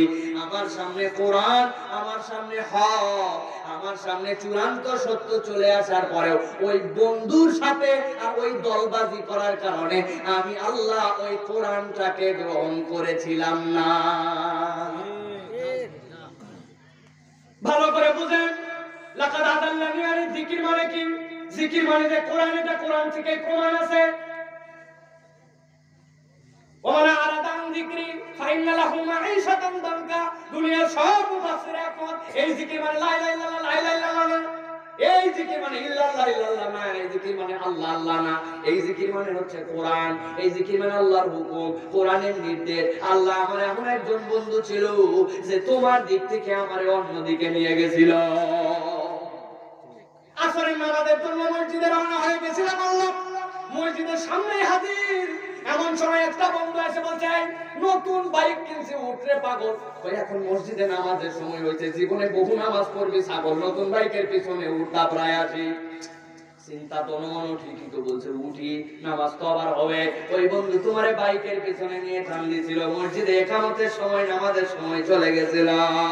ওই দিন যাওয়ার পরে বলবে, লাকাদ আদাল্লানি আনিল যিকর, আল্লাহ এই হতভাগা বন্ধু না থাকলে তোমার হুকুমটা আমার অমান্য করা লাগতো না। হায় আফসোস, হায় আফসোস, বন্ধু না হওয়াই ভালো ছিল, কিন্তু এরকম একটা বন্ধু কেন আমার কপালে জুটেছিল। আছে কিনা এরকম বন্ধু? কই দোস্ত দূরে যায় সিগারেট খা, আমি ধোঁয়ার গন্ধ সহ্য করতে পারি না, দোস্তের কারণে দূরে যায় সিগারেট খাই। একদিন, 2 দিন, 3 দিন, 10 দিন যখন একসাথে চলছে, ওই দোস্ত সিগারেট খা কেনার সাথে সাথে ওই বন্ধু যেটা 10 দিন আগে বলছিল দূরে যায় সিগারেট খা, ধোঁয়া শুনলে আমার কাছে আছে, ওই বন্ধু সিগারেট কেনার পরে বলছে ফার্স্ট কল। কি কল? ফার্স্ট কল বোঝেন? মানে একটা বিড়ি কিনছে, তিনজন বন্ধু আছে, প্রথমে আমি টান দিব, তারপরে তুই, তিনটা করে টান দিয়ে সব খরচ চলবে। সেই দোস্ত 10 দিন আগে ধোঁয়ার গন্ধ শুনতে পারে না, খুব খুব করে কাছে। আজকে 10ম দিনে ওই বন্ধুর খপ্পরে পরে বিড়ি কেনার পরে প্রথম ভাগসায় আসে না। ভালো করে বুঝে নেন প্রিয় ভাইরা, কারে বন্ধু বানাইছেন, কার সাথে আপনি ঘোরেন, কার জন্য আপনার মহব্বত, সে কি আপনার সাথে চলে কিনা, সে আপনার দিনদারির পথে আরে কিনা। কই কি রে, টাকা পয়সা কি ফুরাইছে নাকি, লাগলে 10 টাকা নিয়ে না বড় কাবলেট কিনে নিজেই দাড়ি চাস, ছাগলের মতো মুখের মধ্যে দাড়ি রাখছিস কেন? নাউজুবিল্লাহ। খোঁজ খবর নিয়ে দেখেন, বন্ধুর সহবতে ওই বন্ধুতে এত স্মার্ট, এত হাফ হাফ করে চলে, ওর দাড়ি নেই, এই জন্য সে দাড়ি রাখতে পারে না। হুজুররা এত ওয়াজ করলো আর মুখের মধ্যে আজ পর্যন্ত দাড়ি আছে না কেন? আল্লাহ বলছেন ওই বন্ধু ওই খারাপ সঙ্গের সাথে চলার কারণে দুনিয়ায় তোমারে ধরবো না, কিছু বলবো না, কিন্তু কিয়ামতের দিন আল্লাহ বলবেন, একটাই আফসোস করবে, ইয়া ওয়াইলাতা লামাত্তাখিজ ফুলানান খালিলা, ওইটারে যদি বন্ধু না বানাইতাম বেঁচে যেতাম। কি জন্য বাঁচবো? লাকাদ আদাল্লানি আনিল যিকির, হাজার হাজার মানুষ বলছিল তোমরা কোরআনের এই বিধান মেনে নাও, এটাই আল্লাহ রাসূলের বিধান, এটাই কোরআনের বিধান, কিন্তু কতগুলা সান্ডা পান্ডা তাদের রাজনৈতিক জোটের মধ্যে ছিল, ওদেরকে বন্ধু ভাবছিল, ভাইবে ওরা বলছে সব হুজুর ভুল বলছে, হুজুররা বললেই মানা লাগবে নাকি? ঠিক বলে না, চুপ করে থাকেন, বুঝে নেন। প্রিয় মুসলমান ভালো করে বুঝেন, আল্লাহ রাব্বুল আলামিন বলেন, ওয়া কানা শাইতানু লিল ইনসানি খাযুলা।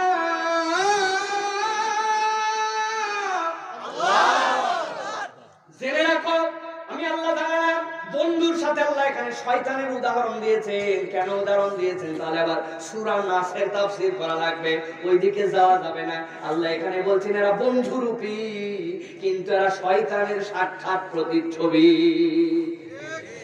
এই জন্য প্রিয় যুবক, তোমার পায়ে হাত দিয়ে অনুরোধ করি, চয়েস করে দেখো তুমি কার বন্ধু হওয়ার যোগ্য রাখো, কারে তুমি বন্ধু বানাবে। আল্লাহ রাসূল সাল্লাল্লাহু আলাইহি ওয়াসাল্লাম বলছেন, আল মারউ আলা দীনি খালিলিহি, দুনিয়ার বুকে একজন মানুষ হচ্ছে তার বন্ধুর প্রতিচ্ছবি, বন্ধু দিয়েই সে চলে, বন্ধু ছাড়া চলতে পারে না। কে আপনার বন্ধু হতে পারে, কারে আপনার আপন ভাবতেছেন, আপনার পর্যালোচনা করার সময় আসছে। নসেত কিয়ামতের দিনে যাওয়ার পরে যতই আফসোস করেন কোনো কাজ হবে না। আল্লাহ বলছেন ওই দিন বিপদ তো বিপদ, ডবল একটা বিপদ হবে। কি বিপদ? ডবল। কি বিপদ? কি বিপদ? ডবল। আল্লাহ কোন জায়গায় বলেন না, এই জায়গায় আয়াতে উল্লেখ করেছেন, ওয়াকালার রাসূলু ইয়া রাব্বি ইন্না কওমি ইত্তাখাযু হাযাল কুরআনা মাহজুরা। আল্লাহ বলবেন, রাসূল একটা পিটিশন নিয়ে ওই দিন আসবেন, আসার পরে বলবেন, আল্লাহ এতগুলা বান্দারা আফসোস করছে, সেখানে আমার কোনো বক্তব্য নাই, কিন্তু যেই বান্দারা দুনিয়ায় বন্ধুত্বের কারণে, নানান ধরনের গোষ্ঠীপ্রীতির কারণে দুনিয়ার থেকে যারা আজকে বিপদগ্রস্ত, তারা তো বলতেছে এই বন্ধু যদি না হইতো তাইলে আমি বাঁচতাম। আল্লাহ আমার একটা কথা আছে তাদের প্রতি। কি কথা? হে আল্লাহ, আমার এই কওমের কাছে আমি কোরআন নিয়ে আসছিলাম, কোরআন বোঝানো হয়েছিল, আমার প্রতিনিধি হিসাবে উলামায়ে কেরাম কোরআন বুঝাইছিলেন, কিন্তু এই মানুষগুলা কোরআনকে অবহেলার পাত্র আর তুচ্ছ তাচ্ছিল্য হিসাবে নিয়েছিল। একটু মাথা নিচু করে চোখ বন্ধ করে যদি 30 সেকেন্ড দাও, একটু কল্পনা করে দেখেন তো এই সমাজের কম অজস্র মানুষ আমাদের আছে কিনা যারা কোরআনকে হালকা, কোরআনের বিধিবিধান শোনার পরে মনের মধ্যে দাগ কাটে না, কোরআনকে একটা খেলার মতো করে, ওয়াজের মতো হয়, বলার মতো হয়, কিন্তু কোরআনকে তাদের অন্তরে স্থান দেয় না। এরকম মানুষ কি আছে কিনা? তারা আমরা হিসাব করে দেখেন, এখানে এমন মানুষ আছে অপমানিত হয়ে যাবেন, কারণ আপনাকে সত্য বলতে হবে। 30 দিন চলে গেছে এখনো কোরআন পড়েন নাই, মাসাব ছুঁয়ে দেখেন, এরকম মানুষ আছে না? 30 দিন কি 1 মাস হয়েছে? এমন যুবক আছে সায়েন্স বুঝে, অ্যাপ্লাইড কেমিস্ট্রি বুঝে, ফিজিক্স বুঝে, অ্যালজেব্রা বুঝে, ম্যাথমেটিক বুঝে, দুনিয়ার সব সূত্র, সাধারণ জ্ঞান অসাধারণ জ্ঞান দিয়ে পাগল, ইন্টারমিডিয়েট পাস করছে, কোরআন পড়তে পারেন, এরকম লোক আছে না? কি মাতব্বর, কি গরম, চাচাদের ভাত দেখলে অস্থির হয়ে যায়, হয় না? মসজিদে এসে বাচ্চাদের সাথে পর্যন্ত দাঁত কি মারে, খালে মুরব্বি ঢুকছে, তার মানে বোঝা গেল পোলাপান যদি একটু কথা বলে তাদেরকে ইচ্ছা মতো ঠ্যাং টিং দেবে, গরম আছে না? কি করছে বাচ্চা? মসজিদ হয়তো একটু আগে আইছে, একটু জোরে কথা বলছে, মুরব্বীর সহ্য হয় না, মসজিদের পরিবেশটাই নষ্ট করে হালাই যাচ্ছে। এই দাপ কি নামাজি উনি আইছে 1:29 দেখে ঘরের মধ্যে ঢুকছে। আমি তো অনেক জায়গায় বলছি কিয়ামতের দিনে মুরব্বী সাহেব আপনি যেই ব্যবহার বাচ্চাদের সাথে করতেছেন আপনারও আল্লাহর কাছে হাজির করতে হবে। করার পরে যে আল্লাহরে বলা হয়, আল্লাহ ওই বাচ্চা ওই মানুষটা যখন ছোট বয়সে ছিল আমরা তো দেখি নাই, আমার বয়স এখন 35 বছর, ওনার বয়স 80 বছর, ওনারে আমি কেমনে ছোটবেলায় দেখবো? কিন্তু আমি একটু ভিডিওটা দেখতে চাই। ওনার বয়স যখন 7 বছর ছিল, আজকে আমার মসজিদে যে কোন ছাড়িয়ে দিছে, ওই 7 বছর বয়সে মুরব্বী আজান হয়েছিল জোহরে, কি করতেছিল আমার আল্লাহ একটু দেখাও। তখন দেখা যাবে আজান হয়ে গেছে, মুরব্বী তখনও মার্বেল খেলতেছে। এখন এসে বিরাট হুজুর আপনি, হ্যাঁ? বাচ্চা কাচ্চা একটু কিছু বললে আপনি ইচ্ছা মতো খালি খান চিন্তা মেয়ে করে বকাবকি করে মসজিদে ভাড়া আছে না? এরকম আছে না? সবার চরিত্র বদলান মুরব্বী আপনি। আল্লাহর সাথে কিছু ব্যবসা করেন সেই বয়সে, পকেটের মধ্যে 10 টাকা চকলেট কিনে রাখেন, মসজিদের মধ্যে আরে আমি আসার আগে তুই আইছিস, ধর 2টা চকলেট খা, আসরের সময় যদি আসিস 3টা চকলেট দিব তোরে, মাগরিবে যদি দেখি 10টা চকলেট দিব, আর ফজরে যদি আসিস 10 টাকা পাবি।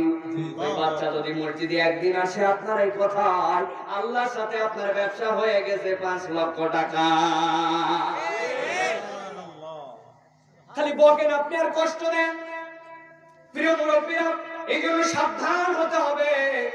আল্লাহ রাব্বুল আমিন বলছেন রাসূলের পিটিশন থেকে যদি বাঁচতে চাও, আমি আল্লাহ বললাম, আল্লাহ রাসূল কিন্তু বলবেন ওই দিন ইন্না কওমি ইত্তাখাযু হাযাল কুরআনা মাহজুরা।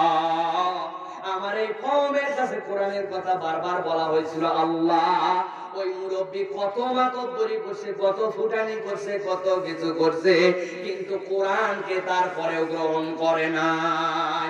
কোরআনটা শেখার মতো আগ্রহ তার মনে জন্মায় নাই। আছে কিনা? এখন আর ওয়াজ ভালো লাগতেছে না আপনাদের, আমি জানি। কেমনে ভালো লাগবে আপনাদের? 25 বছর 30 বছর পর হলো যুবক, তুমি এখনো কোরআন পড়তে শিখলে না। হুমায়ুন আহমেদের কয়টা উপন্যাস পড়ছো বলে বেশিরভাগই আমার পড়া আছে। কি সাহিত্য প্রেমী আপনি!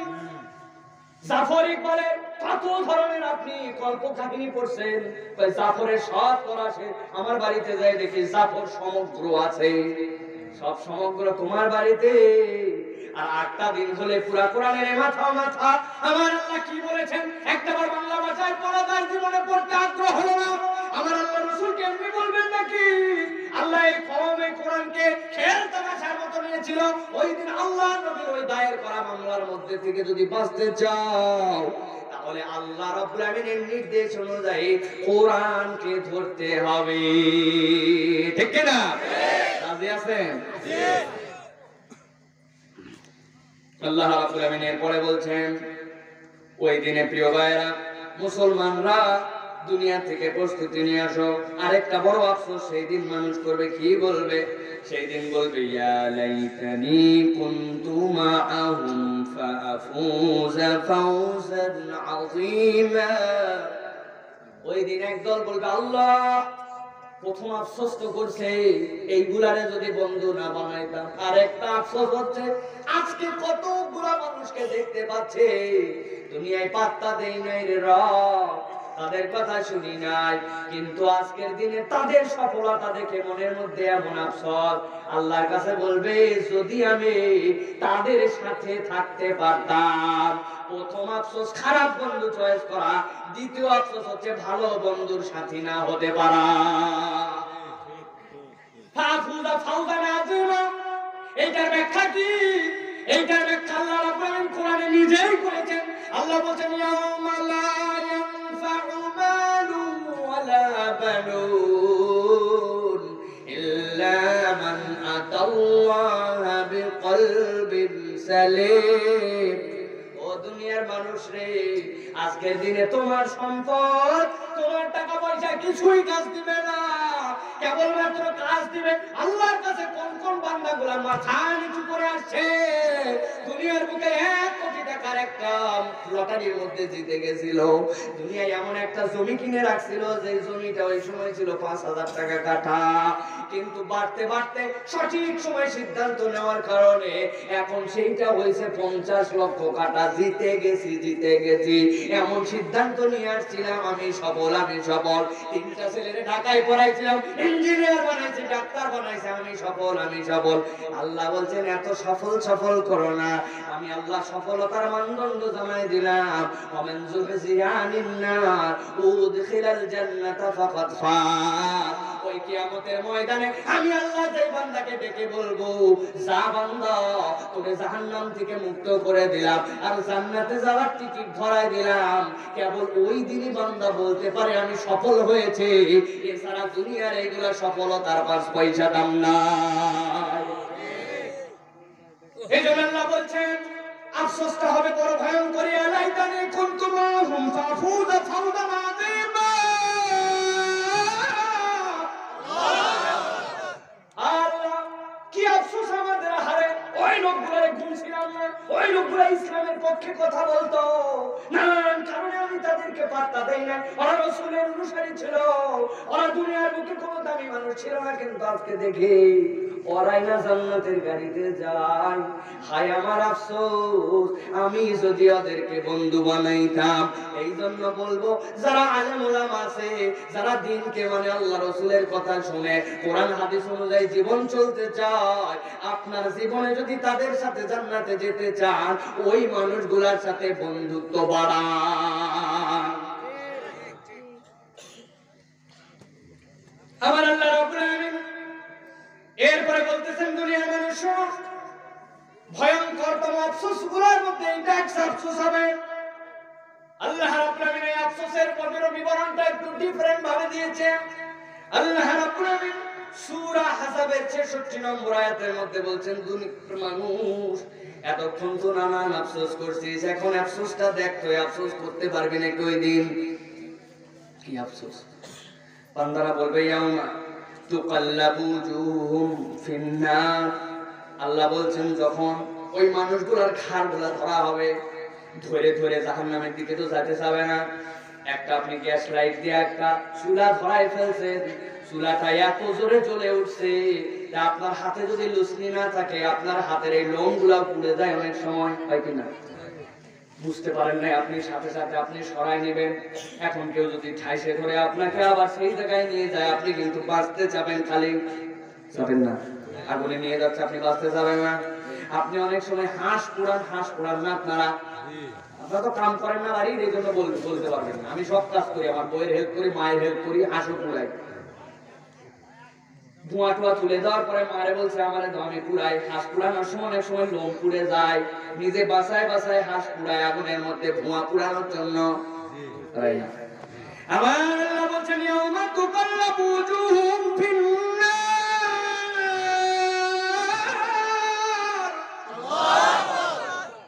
ওই দিন ওইগুলার গেদি ধরে ধরে যখন জাহান্নামের দিকে মুখ ফিরাই দেওয়া হবে, কি করবে তোরা তখন? জাহান্নামের দিকে মুখ, ওইদিকে তো যেতে চায় না, কিন্তু আল্লাহর ফেরেশতারা যখন জাহান্নামের দিকে দেখায় দেবে এখন জাহান্নামে যাওয়াই লাগবে, উপায় নাই। মনে আছে নাকি 8 তলা বিল্ডিং এর কথা? আছে, বুঝেছেন? আসি তো জায়গা মতো আসি নাকি? ওখান থেকে ধাক্কা দিছে, আপনি কি রকম করছেন? এখন ওই লোকগুলারে ফাইনাল নিয়ে আসা হয়েছে, এখন জাহান্নামের সামনে হাজির করা হয়েছে, এখন তো জাহান্নামে যাবে।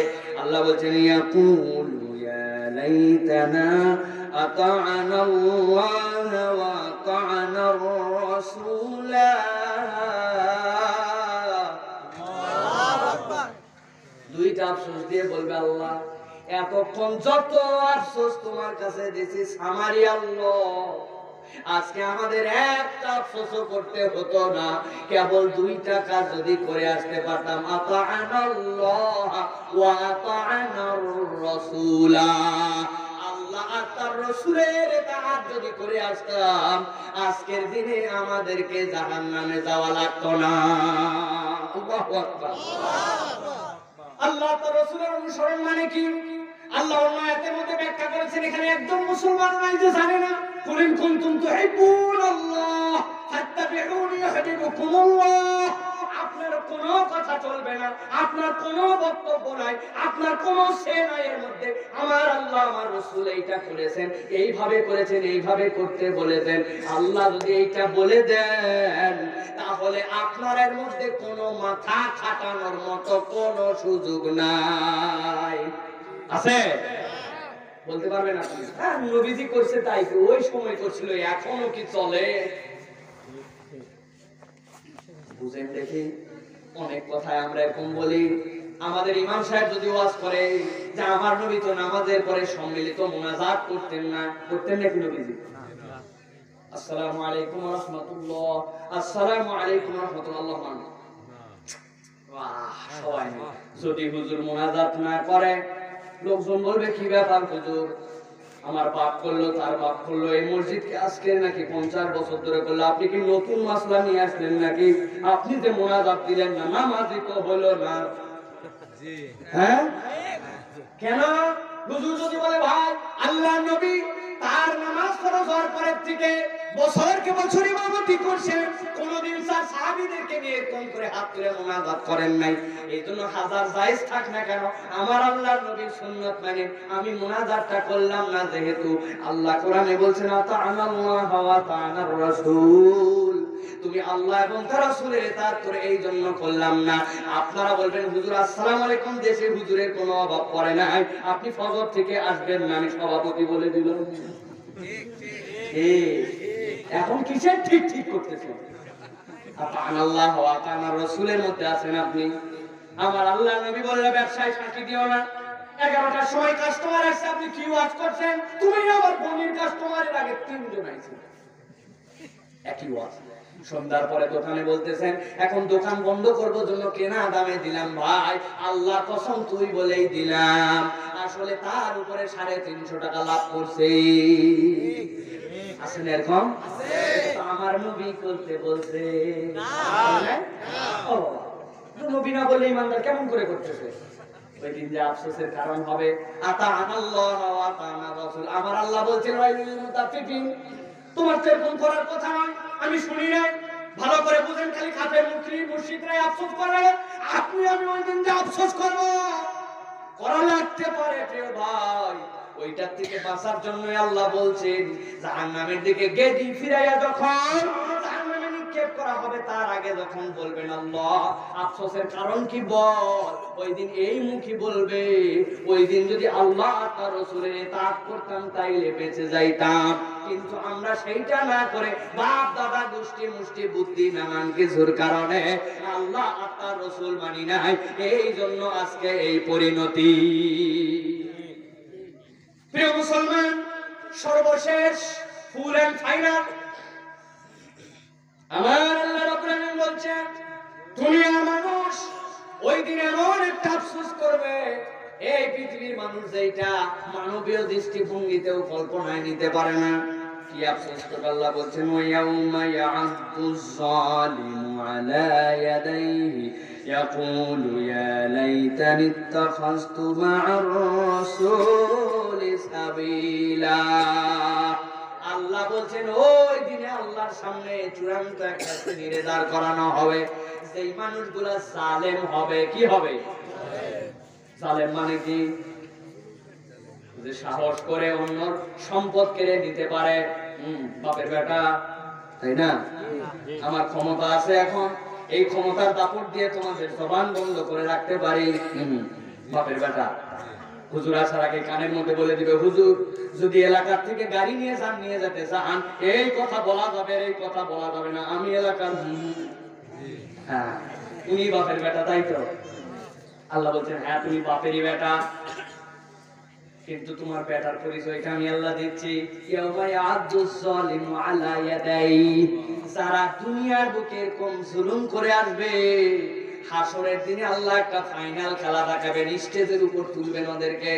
তোলার পরে বলবেন এই দেখো বউয়ের সাথে জুলুম করে আসছিল, বিরাট বড় নবীর আদর্শ কোরআন মাহফিলে ছাড়ে নাই, কিন্তু বউরে তুই তাকারি করতো, খারাপ ব্যবহার করতো, ইচ্ছা মতো সুযোগে বেসুযোগে তার গায়ের মধ্যেও হাত তুলতো। নবী তার স্ত্রীদের সাথে খারাপ ব্যবহার করলেন না, গালিগালাজ দিলেন না, আর নবীর উম্মত হিসাবে বউ পিটাই ছিল তারা ওই জায়গায়। বুঝতে পারবেন খেলা ওই কি খেলা হয় ওই দিন টের পাবেন। বাপ মায়ের সাথে বেয়াদবি করছিল। আমি এখন ঢাকায় পড়ি, কলেজে পড়ি, বাপ মা অশিক্ষিত, তুই কি বুঝিস, বাপ মারে তুই তুকারি করছিল নাই? না এরকম নাই? কি দারুণ আপনাকে আল্লাহ রাব্বুল আলামিন ওই দিন দাঁড় করাবেন। ইয়াউমা ইয়া'আদু যালিমু আলা ইয়াদাই। আরে দাঁড় করালে কি যায় আছে, এর আগে তো সব দাঁড়াইছে আর আফসোস করছে। আল্লাহ বলছেন ওই দিন তাদের হাতগুলারে আল্লাহ সামনে নেওয়াবেন, নেওয়ানোর পরে নিজের হাতের কোন করে কামড় দিবে, দিয়ে 4 আঙ্গুল ফেলায় দিয়েছে, আবার কামড় দিয়ে পরের আঙ্গুল ফেলাইছে, আবার কামড় দিয়ে হাত ফেলাইছে, নিজের হাত কামড়ায় কামড়ায়া সব মানুষের সামনে আল্লাহ রাব্বুল আলামিন ওদেরকে কামড়ায় কামড়ায় ফেলাবে। পারবেন? দেখি একজন 1000 টাকা দিব, কেউ নিবেন 1000 টাকা? আমার কাছে আছে 1000 টাকা দিব, খালি আঙ্গুলটা কট করে কাটে আমার কাছে জমা দেন। 1000, 2000, 3000। এই মুহূর্তে পকেটে প্রায় 24000 টাকা আছে আমার ডান পকেটে। দিবেন 24000 অফার। এই জায়গায় কামড় দিয়ে খালি দিবেন সম্ভব না। কাঁচা বাচ্চা, একদম কচি বাচ্চারেও যদি বলা হয়, কেউ সালা, কেউ নিজের হাতে নিজে কামড় দেয় না? দেয়। আমার একটা মেয়ে আছে, মেজো মেয়ে, যেটা মাত্র বয়স হচ্ছে 2.5 বছর, কি যে হয়েছে, এইগুলো নতুন দাঁত উঠছে, খালি কামড় দেয়, সারে পারে তারে কামড় দেয়। ছোট বোন, বড় বোন, মা, কোনো কথা নেই, দাদারে বন্ধু কামড়ায়। আমি বললাম ঠিক করে দেখি তো কেমনে কি হয়। বললাম মা এদিকে আয় তো, আসছে। ওর একটা আঙ্গুল নিচে, আমার একটা আঙ্গুল নিচে, পাশাপাশি 2টা আঙ্গুল নিয়ে বললাম মা এবার তোর মুখের মধ্যে দে, একটা আর একটা আমার, দে কামড় দে, জোরে দে। আর দিকে কামড় দেয় না, আস্তে করে খালি ওরটা বাইর করে।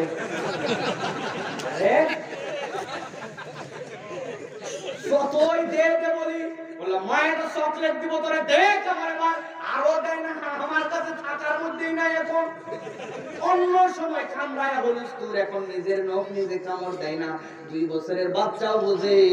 আমার আল্লাহ কেন এই কথা বললেন? তাহলে আমার আল্লাহ বললেন ওই দিন জাহান্নাম তো পাবি পাবি জালিম রে, তোরে চূড়ান্ত বেইজ্জতের আগে একটা বেইজ্জত করে দেখাবো। নিজের হাতে নিজে কামড় দিয়ে দিয়া কামড়ায় নিজের হাত আগে প্যারালাইসিস বানায় দিবে, আর আফসোস করবে আর বলবে আজকের দিনে তো এই জন্যই কামড়াচ্ছে, ইয়া লাইতানি তাখাসতু মা'আর রাসূলি সাবিলা। আমার রাস্তাটা যদি হাজার হাজার মুখী না করে আমার রাসূলের রাস্তার সাথে মিলায় নিতাম, তাইলে আমার আর হাত কামড়ানো লাগতো না। এখন যারা এই জন্য কোরআন হাদিসের দলে, আল্লাহ রাসূলের দলে আপনাদেরকে ডাকে, এইটা বাপের স্বার্থ উদ্ধারের জন্য নয়, ওই দিনের হাত কামড়ানি থেকে বাঁচানোর জন্য রাসূলের দলে আসতে বলে। এখন গ্রহণ করবে কি করবেন না, এটা আপনাদের ব্যাপার, আমাদের ব্যাপার, ঠিক না? আল্লাহ রাব্বুল আলামিন আমাদেরকে বুঝ দান করুন, বলেন আল্লাহুম্মা আমিন।